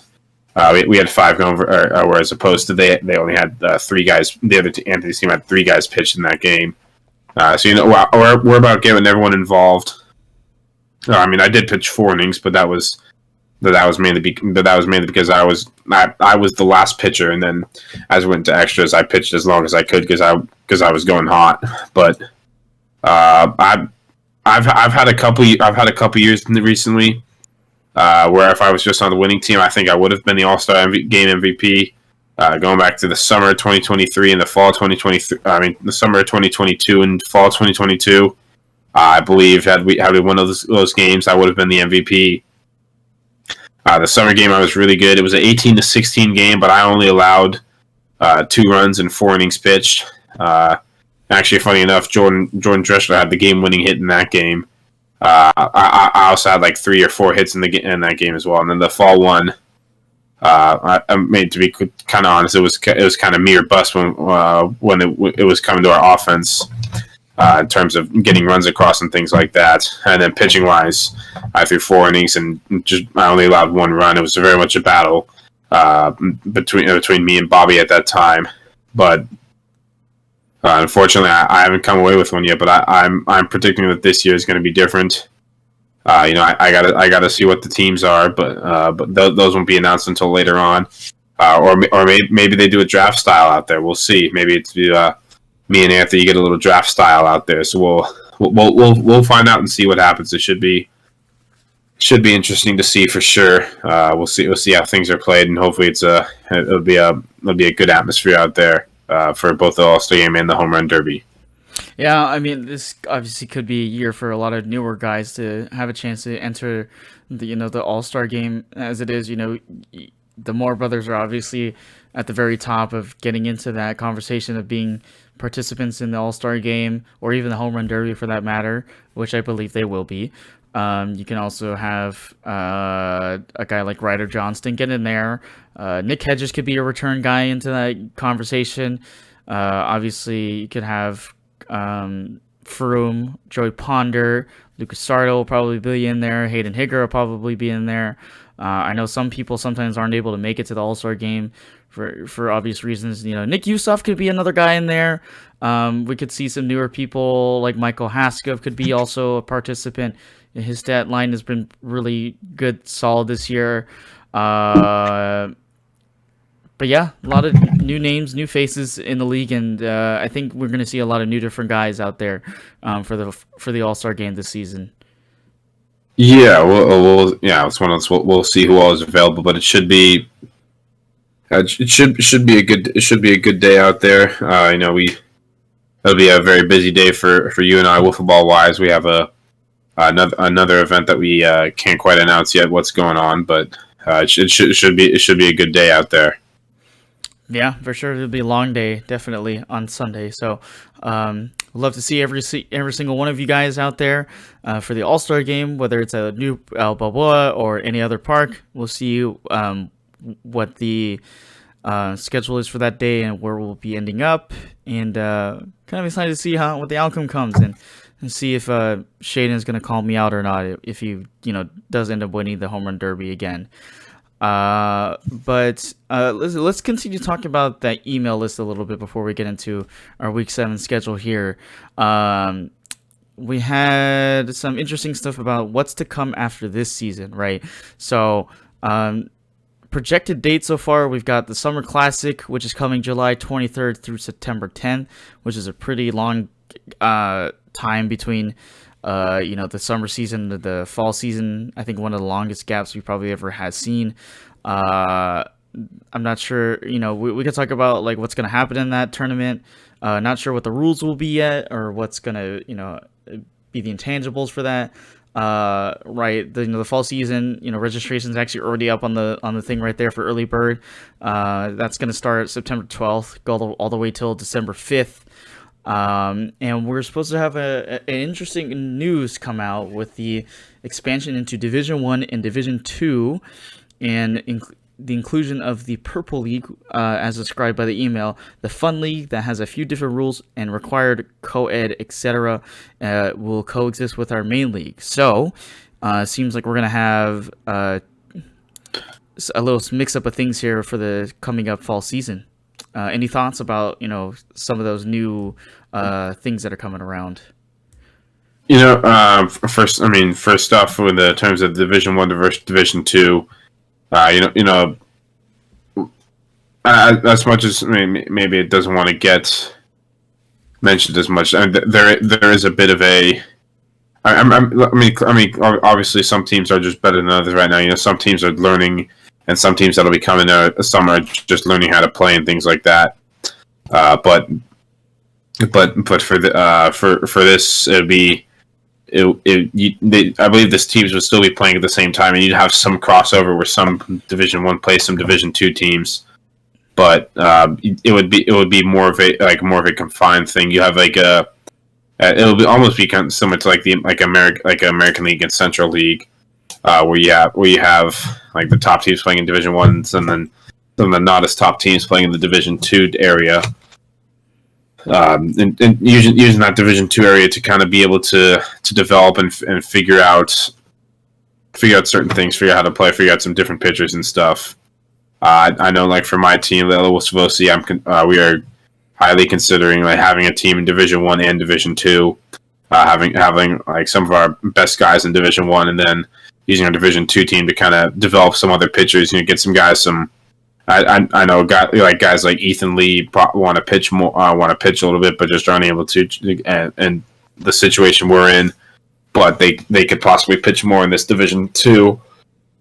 Be some of the main guys and things like that. Be able to figure out the hitting more consistently, and just see some different pitching. Maybe for them will be a little easier to see than what they see right now.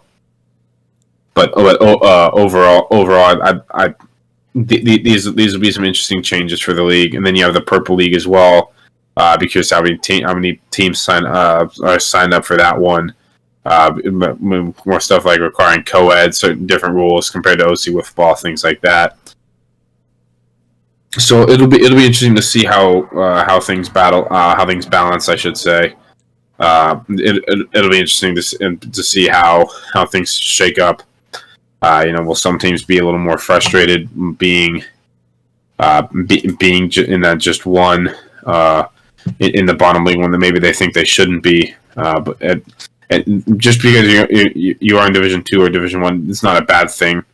It's just the way things have been seen. So sometimes they benefit you, and I believe there will be chances to be able to move up to a higher division as well. So you could possibly go from. There might be the possibility of going from like Division 1, Division 2, or vice versa. But over these just be some different changes for the league. Some interesting stuff just to make it a little more diverse. That way you don't have. Sometimes you have some of the top team. You have some blowouts going on. Just kind of trying to stop some of that. Just trying to make the games a little more competitive overall. Yeah, for sure. This is obviously there's a lot of hypotheticals about what could happen, what kind of different rules you could see in Division One and Division Two. A lot of scenarios we can talk about all day. For the developmental league and what kind of potential things you could see happening between teams in Division 1 and Division 2. Right? The Purple League is a different thing that's being added. Obviously, marketing to people who are not trying to take this whole thing that seriously, just want to have a good night out, have fun with those. There could be potential that this could be split into 2 days. There was a conversation having just Tuesdays exclusively for those Division 1, Division 2 games going on, and then having the Purple League occur on a different day possibly, and then you're marketing to a different crowd, and then obviously it's being required a co-ed, so you have to obviously have one guy and one girl on both sides for the team and stuff like that, and just going, having fun on whether it's on a Monday night or Tuesday night or Wednesday night or Thursday night or Friday night or whatever it is going to be chosen. But obviously it's a long time away till September, so we don't really have a good idea about what's gonna be established for those things. So, but if you follow the podcast, we'll be talking about it throughout the year, and we'll see what happens as we get closer to those dates. Yeah, it should be interesting to see how it's all going to work out. How's the organizational aspect going to be, especially for like me and Anthony in terms of like kind of running stuff on the field, things like that. Will there be a separate night? That'll be stuff we find out in the coming weeks and during the summer, once all that news gets out. So it got some interesting times. Where it's still a very young league. It's only been around. It's in August. It'll be around for 2 years. So there's there's still room for growth in this league as well. Yeah, and I think you're gonna have some conversation later on, whether we're gonna have enough teams for division split and everything like that. But you talk about the trend that's been happening in the league thus far. Having those really competitive teams, at the very top of those, 5 to 6 seeds or whatnot, and then other teams kind of trying to figure out a few things here and there. Just having that avenue where you can develop other guys and eventually have them play in the more competitive aspect of things in the league, it'll be interesting to see for sure, and what the organizational aspects will be, like you said. Let's talk about our week 7 stuff if you want to, unless you're feeling a little tired, unless you want to take a break, and then we can do it tomorrow. What do you think? Let's just keep pushing on if we can. All right, let's do it. Okay, so week 7 schedule. Let's talk about that a little bit. So we've got the 6:25 slot. I think there's been a few changes to the schedule, obviously. Did you want to talk about that? Obviously the first 2 teams on that docket is the Bad News Dingers, who, by the way, did win the Country Night challenge, being the winner. So they'll receive a free pizza, as voted by all the members from the OC Wiffle Ball League, voting on those pictures that you saw a few weeks ago.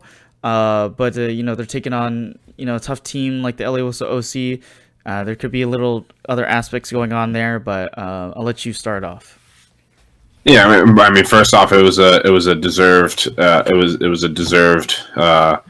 congratulations and victory for them for the best dressed on that night. They had their whole team being dressed up. That's a deal breaker. I think there was one random group, they were just wearing like their regular jerseys and T-shirts, and they just had cowboy hats on. It wasn't very creative. So it was good to see a creative group. You're right here. Sorry. So okay, yeah, you're calling us out. Okay, I see. Yeah, just wearing cowboy hats and normal stuff. I had a cowbell in my hand, but it was too small. It was much deserved for the Bad News Dingers. I voted for them. That's who got my vote, and they ended up winning that. So, yeah, LA Whistle OC, they did win 2 games at the beach games, as we said. They are in a little bit of trouble this week for week 7 though. They got a doubleheader this week, and their top 3 players are either out or very questionable to be there for the game times. So actually, this first game it says it's at 6:25. It's actually going to be played at 8:25. The Bad News Dingers have been kind enough to also play that at the later time as well. They also have a 7:25 game, so they're going to be playing at 7:25 and 8:25. But Jordan Dressler is out for week 7, and then the 2 of us actually, as we mentioned before. And the sponsor for this podcast, I mean, well, unofficially, we could try officially. We can get some money from Dylan, but we're both involved with the team in the college baseball league called the Sunset League. It's a team called the SoCal Mavericks, which is actually coached by Dylan and Drake Hoffman. Which they're 2 coaches, baseball coaches at Westcliff University, and they also do this. during the summer.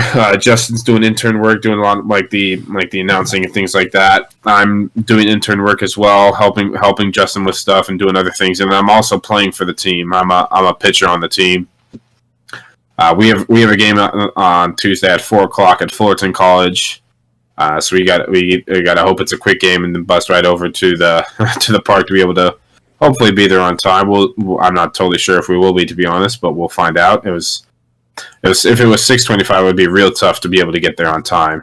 But focusing on the game a little bit. Bad news dingers there. Looking at the standings, you have 4 teams that the 6 through 9 seeds are all 3 and 6 right now. With the bad news dingers being one of those teams, as they sit in, I guess they're the 8th seed right now. They have the lowest run differential, but the first tiebreaker is head-to-head. So I believe they've had some unfortunate results in the head-to-head battles. But overall, LA Wolves, even without Jordan, I think the LA Wolves will be able to win this one. I've all some different pitching. Justin's got to improve on his 1.80 ERA so far. He has, or maybe you'll be seeing a little bit of Ethan Lee as well.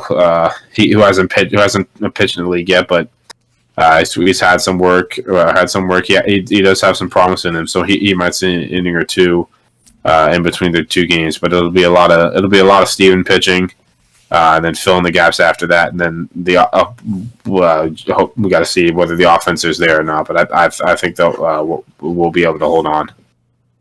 Yeah, Jordan being out for that game is probably the biggest thing for the LA Wolves OC. Bad news dingers. If you look at the stat sheet, I mean their hitting numbers aren't exactly amazing. They don't pop out to you for sure, unless you're talking about Alan Yakovlev and Shane McCoy. They both have the 2 highest batting averages on their team, with Yakovlev having 5 home runs on the season, 13 hits out of 53 plate appearances. I think it's just going to be a question of whether those new other guys, like you said, Justin with a 1.80 ERA, is able to bring that down. Is a new guy like Ethan going to step up in that situation and hit that zone in whenever it needs to be? But then Steven's presence there, obviously it's going to be a challenge for any team that faces against a guy like that. And I think for sure it'll be a game that'll be somewhat close, but I think LA Wolves OC will prevail in that result. Yeah, the LA Wolves OC, they just got to make sure the bats are there. Steven's been having a great. It's been really a two horse team for them in terms of hitting. They're missing one of those guys right now, so Steven needs to be on. They need some support from guys like Justin or Ethan Lee, or I've heard. You get some support from Dylan Menji or Dominic Caroni as well. Dominic Caroni's had a bit of an off year compared to the spring season, where he finished 3rd on the team in average, hitting like 423. But he's been struggling a little bit. And then maybe bring on a guest player in the likes of Chris Lee, who is Justin and Ethan's brother. Got a baseball background, can pitch a little bit. We'll see if he sees them out at all. I'm going to try to stick with Justin and Ethan, but if needed, I can go to Chris if necessary. Yeah, for sure. It's just going to be a matter of who's going to be the most consistent guy out of those 3, and then obviously you have Steven holding down the fort for those innings. See how long the longevity for those games are going to be. Moving on, anyways, we'll talk about the next game. This one being pretty pivotal in the standings.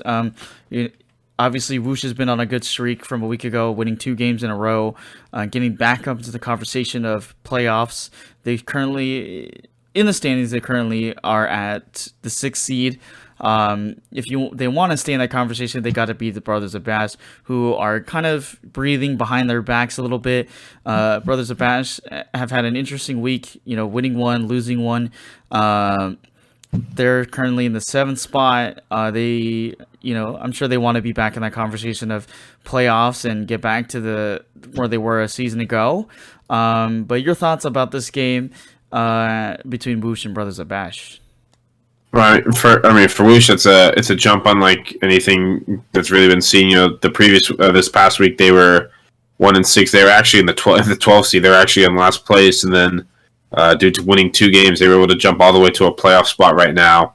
It's a very unlikely jump, but it's one that did happen. For them, I believe they're going to come in. They're going to be ready to hit again. I believe they found something and as I mentioned before with the Brothers of Bash, I think it's just a little bit different with this team for this year compared to the summer. I believe Whoosh comes out with this one. Okay. Yeah, the momentum that they've been on, I feel like Whoosh definitely could take this game pretty well. The Brothers of Bash have kind of seen a different face of things from a season ago, roster wise, and it's going to be a challenge for them to kind of get around Whoosh, who's got Nick Yusuf, who's been the big power hitter for this team. So we'll keep an eye on this game. I think this is one to kind of watch out for if you're looking to fight for that last seeded spot right now.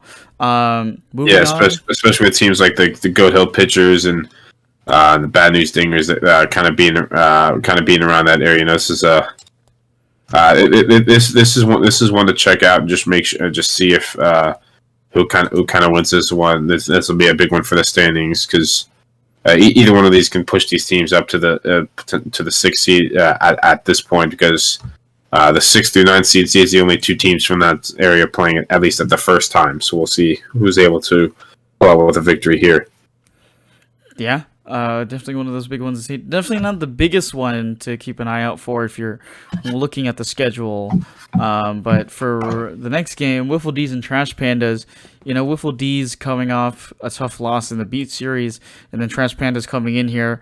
Both these teams are in a pretty ambiguous spot, being the 10th and 11th seed. But like we said, that 6th spot is always up for. It looks like it's just waiting for someone to take it and run away with it. I mean, all the teams below this 5th seed are, 3 wins or less.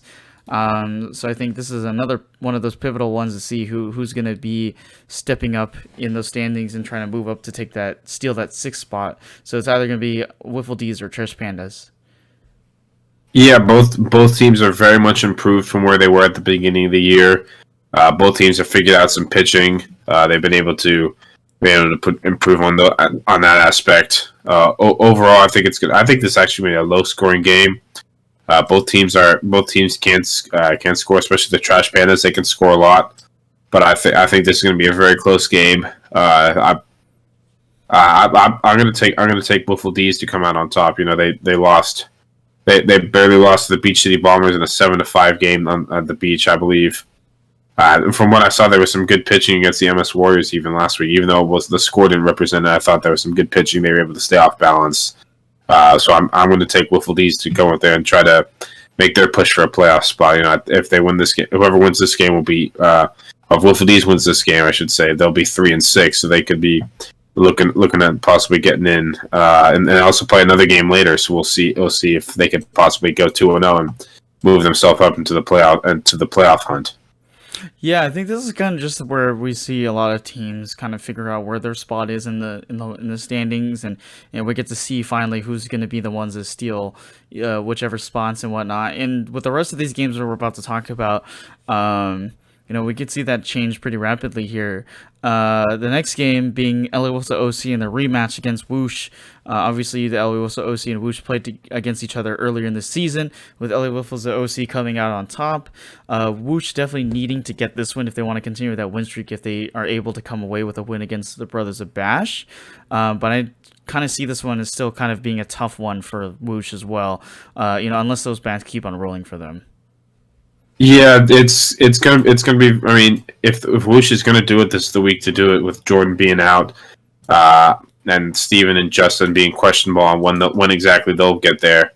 We know that from our inside knowledge of ourselves. But if Steven's there, Steven's able to get there. He has a little bit more freedom to get there on time than maybe Justin would. Justin might be showing up a little bit late, depending on how long the game goes. But Steven's got a little more freedom to be able to get there on time. I think this one's going to be a very close game. Last time they played, these two teams played, it was a 14-4 game.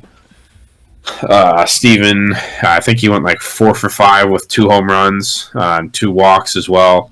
I was just getting on base a lot against Owen and Donald. I think this will be a low scoring game, but I think I think this is kind of similar to what happened last year. The OC kind of started getting on the hot streak at the end of the season, carried that into the playoffs, and were able to win a World Series due to it. I believe this is the start of a hot streak for them. I'm gonna take the other Wolves of OC in a very close game. As I kept mentioning through the year, Wuxia are a very good team. They were better than 12th. They were better than 10th before.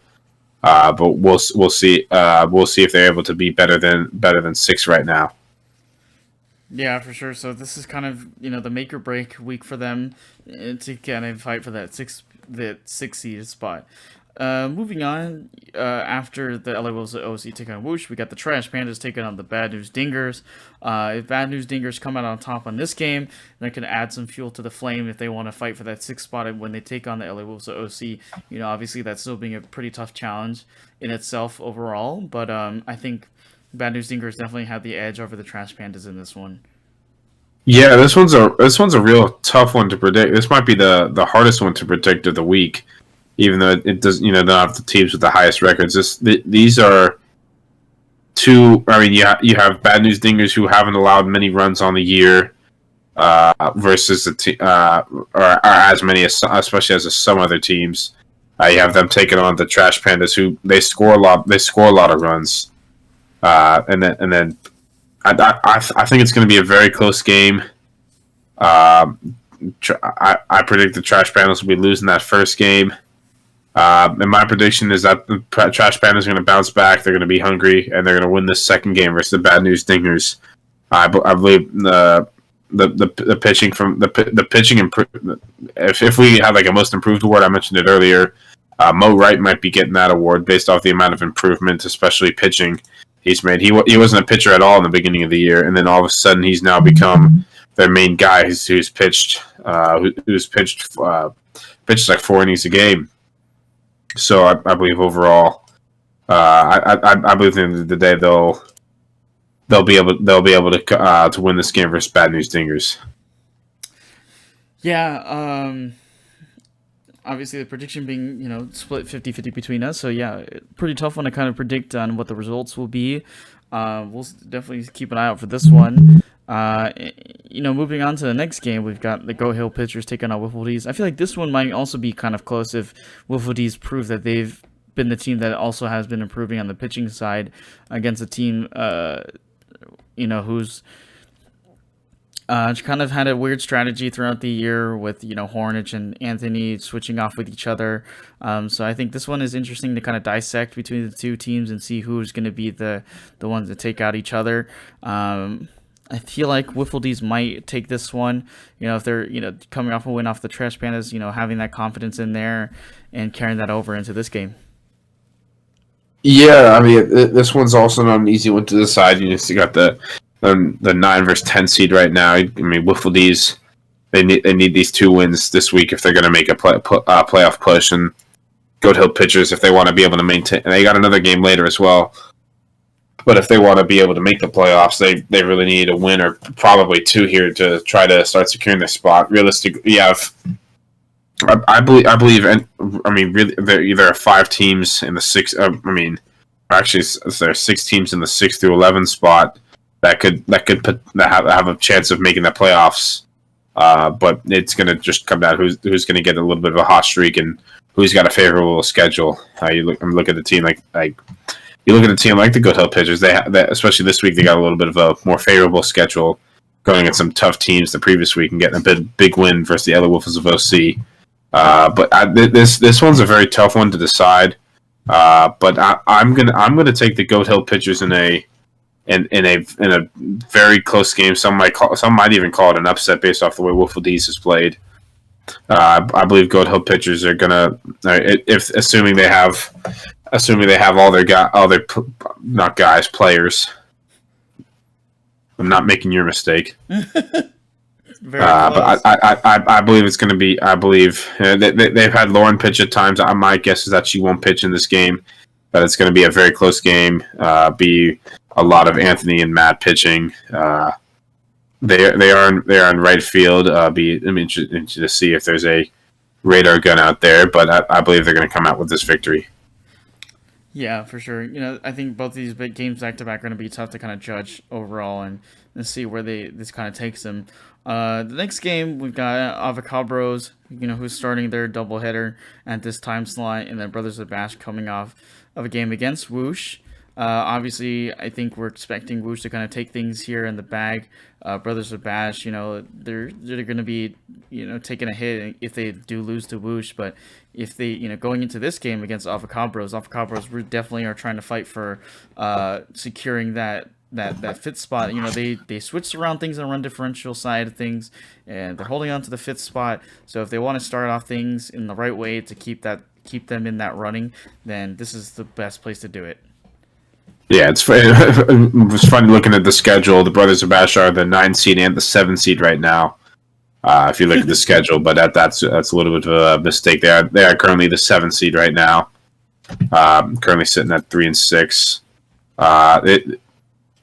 This is not an easy one. This one's not going to be an easy game for them. Avocados can really hit. They have some good pitching as well when they need it. So that for that reason, I'm taking the Avocados to win this game. Yeah, for sure. And then we'll see. They obviously have a tougher game down the line on this schedule.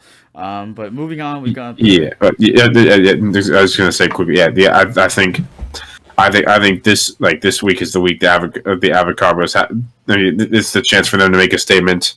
I believe they really need this game to really secure that fifth spot. They're 2 games ahead of 6th place right now, and I believe they really need this game, especially with their second game they got coming up.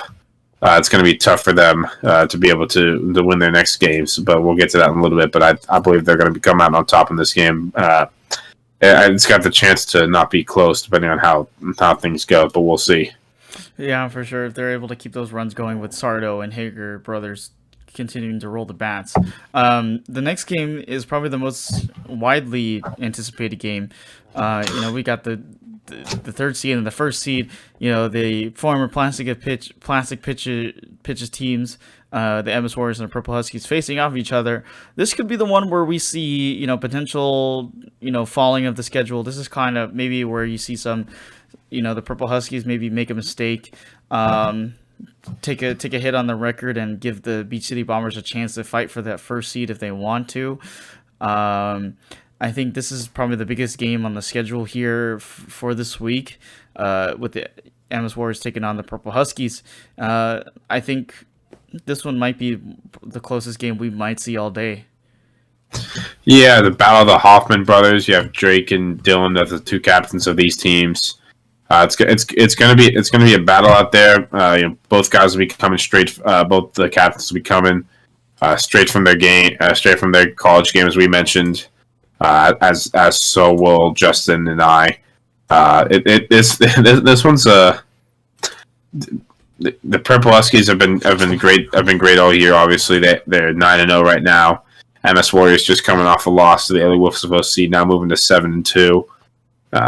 If there's really looking at the Purple Husky schedule, it's either the MS Warriors or Beach City Bombers that are going to give them a loss and cause their season not to be perfect.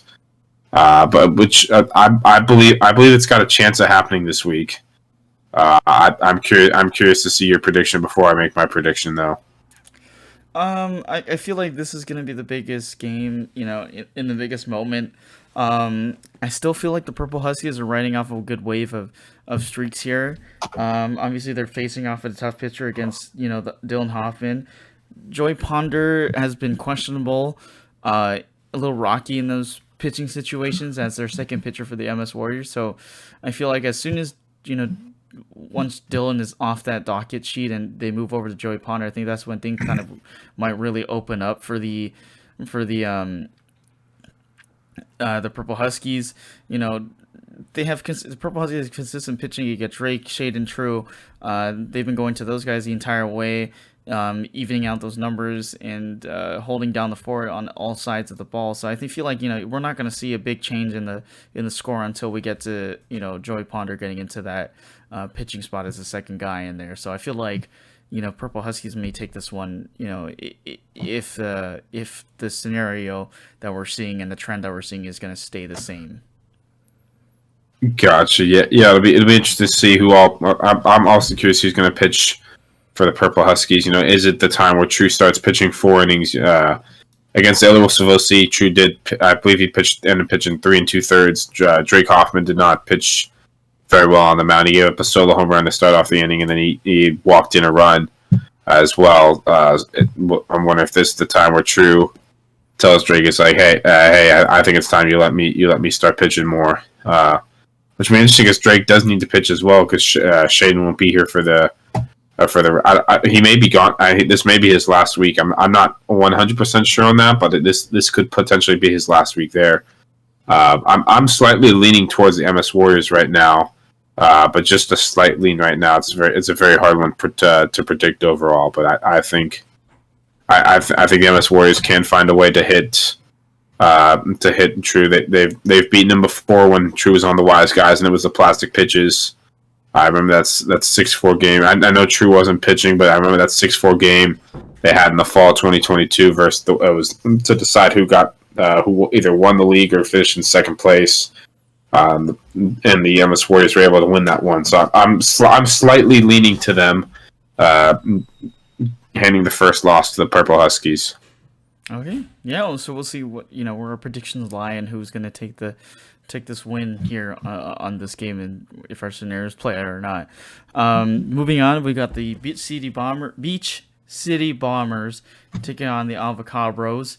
Avocabros, obviously trying to fight for that 5th spot, as we said before. This is the toughest game they'll probably have on this week. This could be a high-scoring game.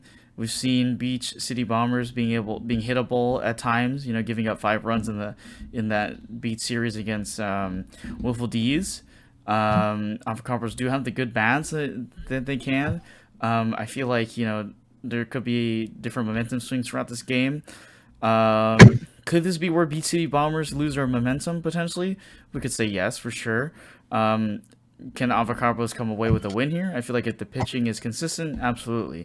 I feel like I'm definitely leaning towards a switch in things here. I feel like the Avocabros may take this one.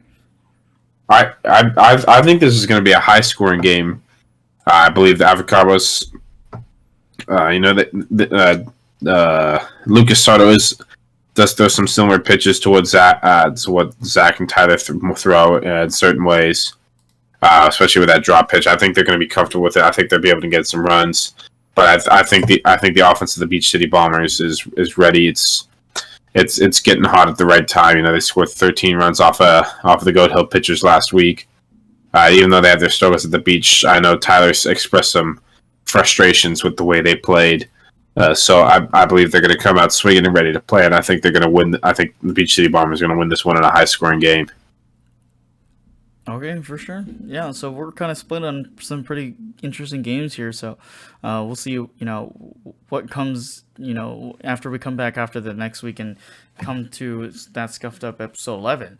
The final game of the week being the Goat Hill pitchers taking on the Angel Hernandez Strike Zone. Angel Hernandez Strike Zone coming off a tough loss against LA Wiffle OC, taking on the Goat Hill pitchers who are coming off a game against Wiffle D's. I feel like, if we're looking at trends the right way, I think we're keeping it where the Go Hill pitchers are, and I think they might come away with another win.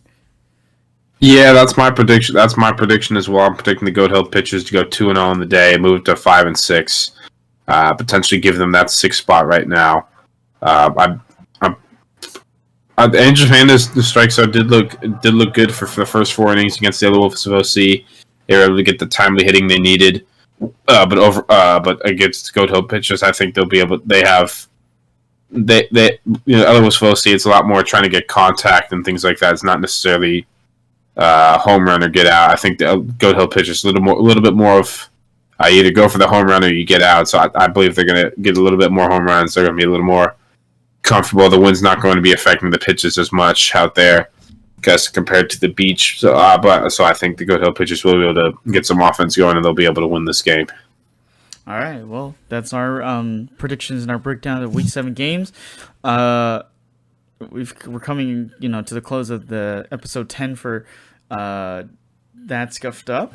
Um, we're obviously still, working with the SoCal Mavericks. They've got a game tomorrow against the Cage Rats over at Fullerton City College.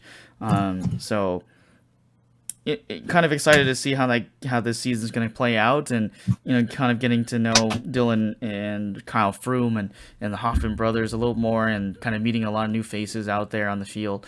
It seems like it's going to be a pretty fun season. I mean, aside from the long drives that you got to do throughout most of these games, so that was not fun. Yeah. Kyle Froome was. I'm not. I don't believe. I'm not sure if Kyle Froome was coaching his team or not. I'm not sure. I know he's involved. Yeah.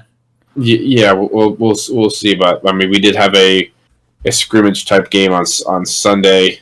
We went up to LA Valley College and played all the pitchers through one inning. I started the game. All the pitchers did all right. I believe they got a lot of depth for the SoCal Mavericks. I mean, the team that Dylan coached last year, they made it to extra innings of Game 3 of the championship game. Which it was the best of 3 series, so they made it all the way as far as they lost by 1 run to the Ventura County Pirates, I believe that's who they lost to. But I mean, there was a lot of offense going. There were a lot of good signs going out there. The SoCal Mavericks on Saturday. We'll see if they're. That Sunday game was more of a scrimmage game. It doesn't count towards the schedule, so we'll see if they're. We'll see how they fare in their first games. They got games Tuesday, Wednesday, Friday, and Saturday this week, so we'll see how they fare in all 4 of those games. Yeah, right. Most of those games are away games for you guys, and my question I just want to ask for you is that do you believe your strength is in the pitching or the batting side of things for the SoCal Mavericks this season? I believe there's kind of a split in the middle. It's kind of split in the middle. I think there are gonna be some days the pitching's gonna be really good, and where the offense might not totally be there, and we win a close game, or there may be games where the pitching struggles a little bit, and the offense, but the offense does have the capability of being able to pick us up and score a lot of runs. They get hot in an inning. We had multiple innings which they scored like 2 or more runs.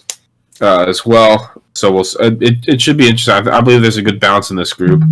I believe there could be a lot of good balance in terms of whether the pitching's a strength or the hitting's a strength. But if both are on, it's going to be there are going to be very few teams in this league that are able to beat the SoCal Mavericks, in my opinion. Okay, love to see it, and I'm excited to see what's going to happen tomorrow and the rest of the season. If you want to see more about the SoCal Mavericks, go check out their Instagram, SoCal_Mavericks. And we've also got a live stream going on tomorrow at the SoCal Mavericks on YouTube. And so go check those out. We'll get some more details about that, and we'll talk about that a little bit more on some other shows that we're potentially thinking about. Still yet to be seen, obviously, so we'll see what the update on that is. But as we get to the end of our show here, if you're not following the Hunky Door Sports Show Instagram, go ahead and follow that right now to keep up with all the live updates about our episodes and all that. And hopefully getting to more involved here, and keep an eye out for the Beat Series vlog that should be coming out this Saturday or Sunday. Gonna be putting in the works this week for that video. And we got a lot of games to keep an eye out for this week. Sundays is a big one, so keep up with OC Wiffle Ball, Ellie Wiffle's OC Wiffle D's Instagrams. Check out their stuff. They got a lot of fun stuff on those on their docket and everything like that. But anything last minute you want to talk about before we end our show here, Mr. Steven? Also, it was announced earlier today for anyone who's looking to play a different style of football as well. Playing a tournament on June 24th, which is 3 Saturdays from now, in Fullerton, California. SoCal Football will be hosting a tournament out there. They just had their first tournament out there on the 3rd. From what I understand, it was a great day out there. They had 13 teams participating, including some coming all the way out from Vegas and things like that. Uh, I'll be fielding a team out there for the 24th. This is one of the based on my schedule and stuff. This is one of the few I'll be able to actually be able to play in. I'm looking to field a team out there. Um, these are 2 to 4, between 2 or 4 players. You have different rules and stuff. If you're interested, look up the SoCal Wiffle Ball. Check out their tournaments. You can see all their tournament rules and things like that. But it should be a good time. I think the team I'm making has got a good chance of winning. So we'll see it. There's a lot of great other wiffle ball competition out there as well, especially some younger kids out there. So if you guys are interested in seeing what's outside OC Wiffle Ball, you can come check that out as well. Yeah, we like having representation out there for Orange County Wiffle Ball. Obviously, you're the best of both worlds. Representing SoCal Wiffle Ball and OC Wiffle Ball, and organizing a team for that tournament. So I think it should be a good time. We talked about last episode about that tournament we went to for SoCa tournament. It was a fun one, and obviously we're trying to do a lot of tournaments this summer, and we'll be participating in the upcoming Summer Classic tournament that is supposed to come out pretty soon. Yeah. So should be fun, good times. Yeah. Speaking of that's that fast pitch tournament. The next tournament coming up for that one is July 1st. I've got to figure out who all's available just to make sure, because I think this is the one I was worried about in terms of conflicts. There may be some guys that from our original team of 5 that are unable to go because of baseball and stuff like that. But I gotta work that out as we get closer to July 1st. We're in fifth on the standings right now. We're in 5th place for that tournament. We've got 2 points so far. The bottom five teams all have either 1 or 0. We have 2. 4th place has 4. 3rd place has 5. 2nd place has 7, and then 1st place has 9 points right now. So all these points will add up at the end of the year to see who the top 2 or 3 teams are to get some sponsorship money to go to the California state tournament. So we'll see what happens. But we got to wait for July 1st, and we got to figure out all the schedule and things like that. Yeah, for sure. We got a lot of for me especially. I might have a conflict that day. I believe I'm running in the 5K for the Angels 5K. In the morning, so probably try to get down to that tournament at a later time if that's still happening. But the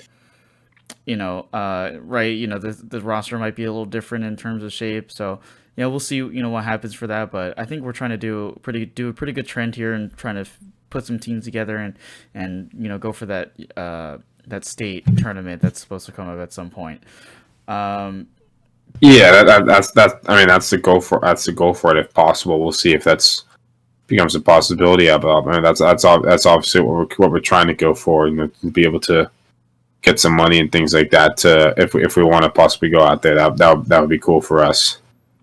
Yeah, for sure. So we'll definitely see what's going to happen and strive for getting those points on our thing, and we'll see. Yeah. I think that should be pretty much everything that we've got on the docket.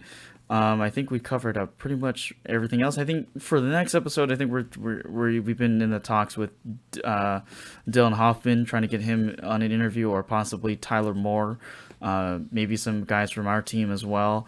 Obviously go ahead and follow the Hunky Dory Sports Show if you want to get those updates and news about who's going to be on the next episode. And I think we should be pretty good, wouldn't you say, Mr. Hayden? I think we're doing all right here. It's been a lot of talk today, but it's been a lot of productive talk, a lot of necessary talk. Just kind of going over. Been a very busy time for us this past week, so we just had to go all over it. So, all right. Well, we'll be here to break down the results of this week 7, and we'll see you guys in the next episode. And for the Scuffed show, this has been Justin Lee and Stephen Hayden. We'll see you guys in episode 11. Have a great time.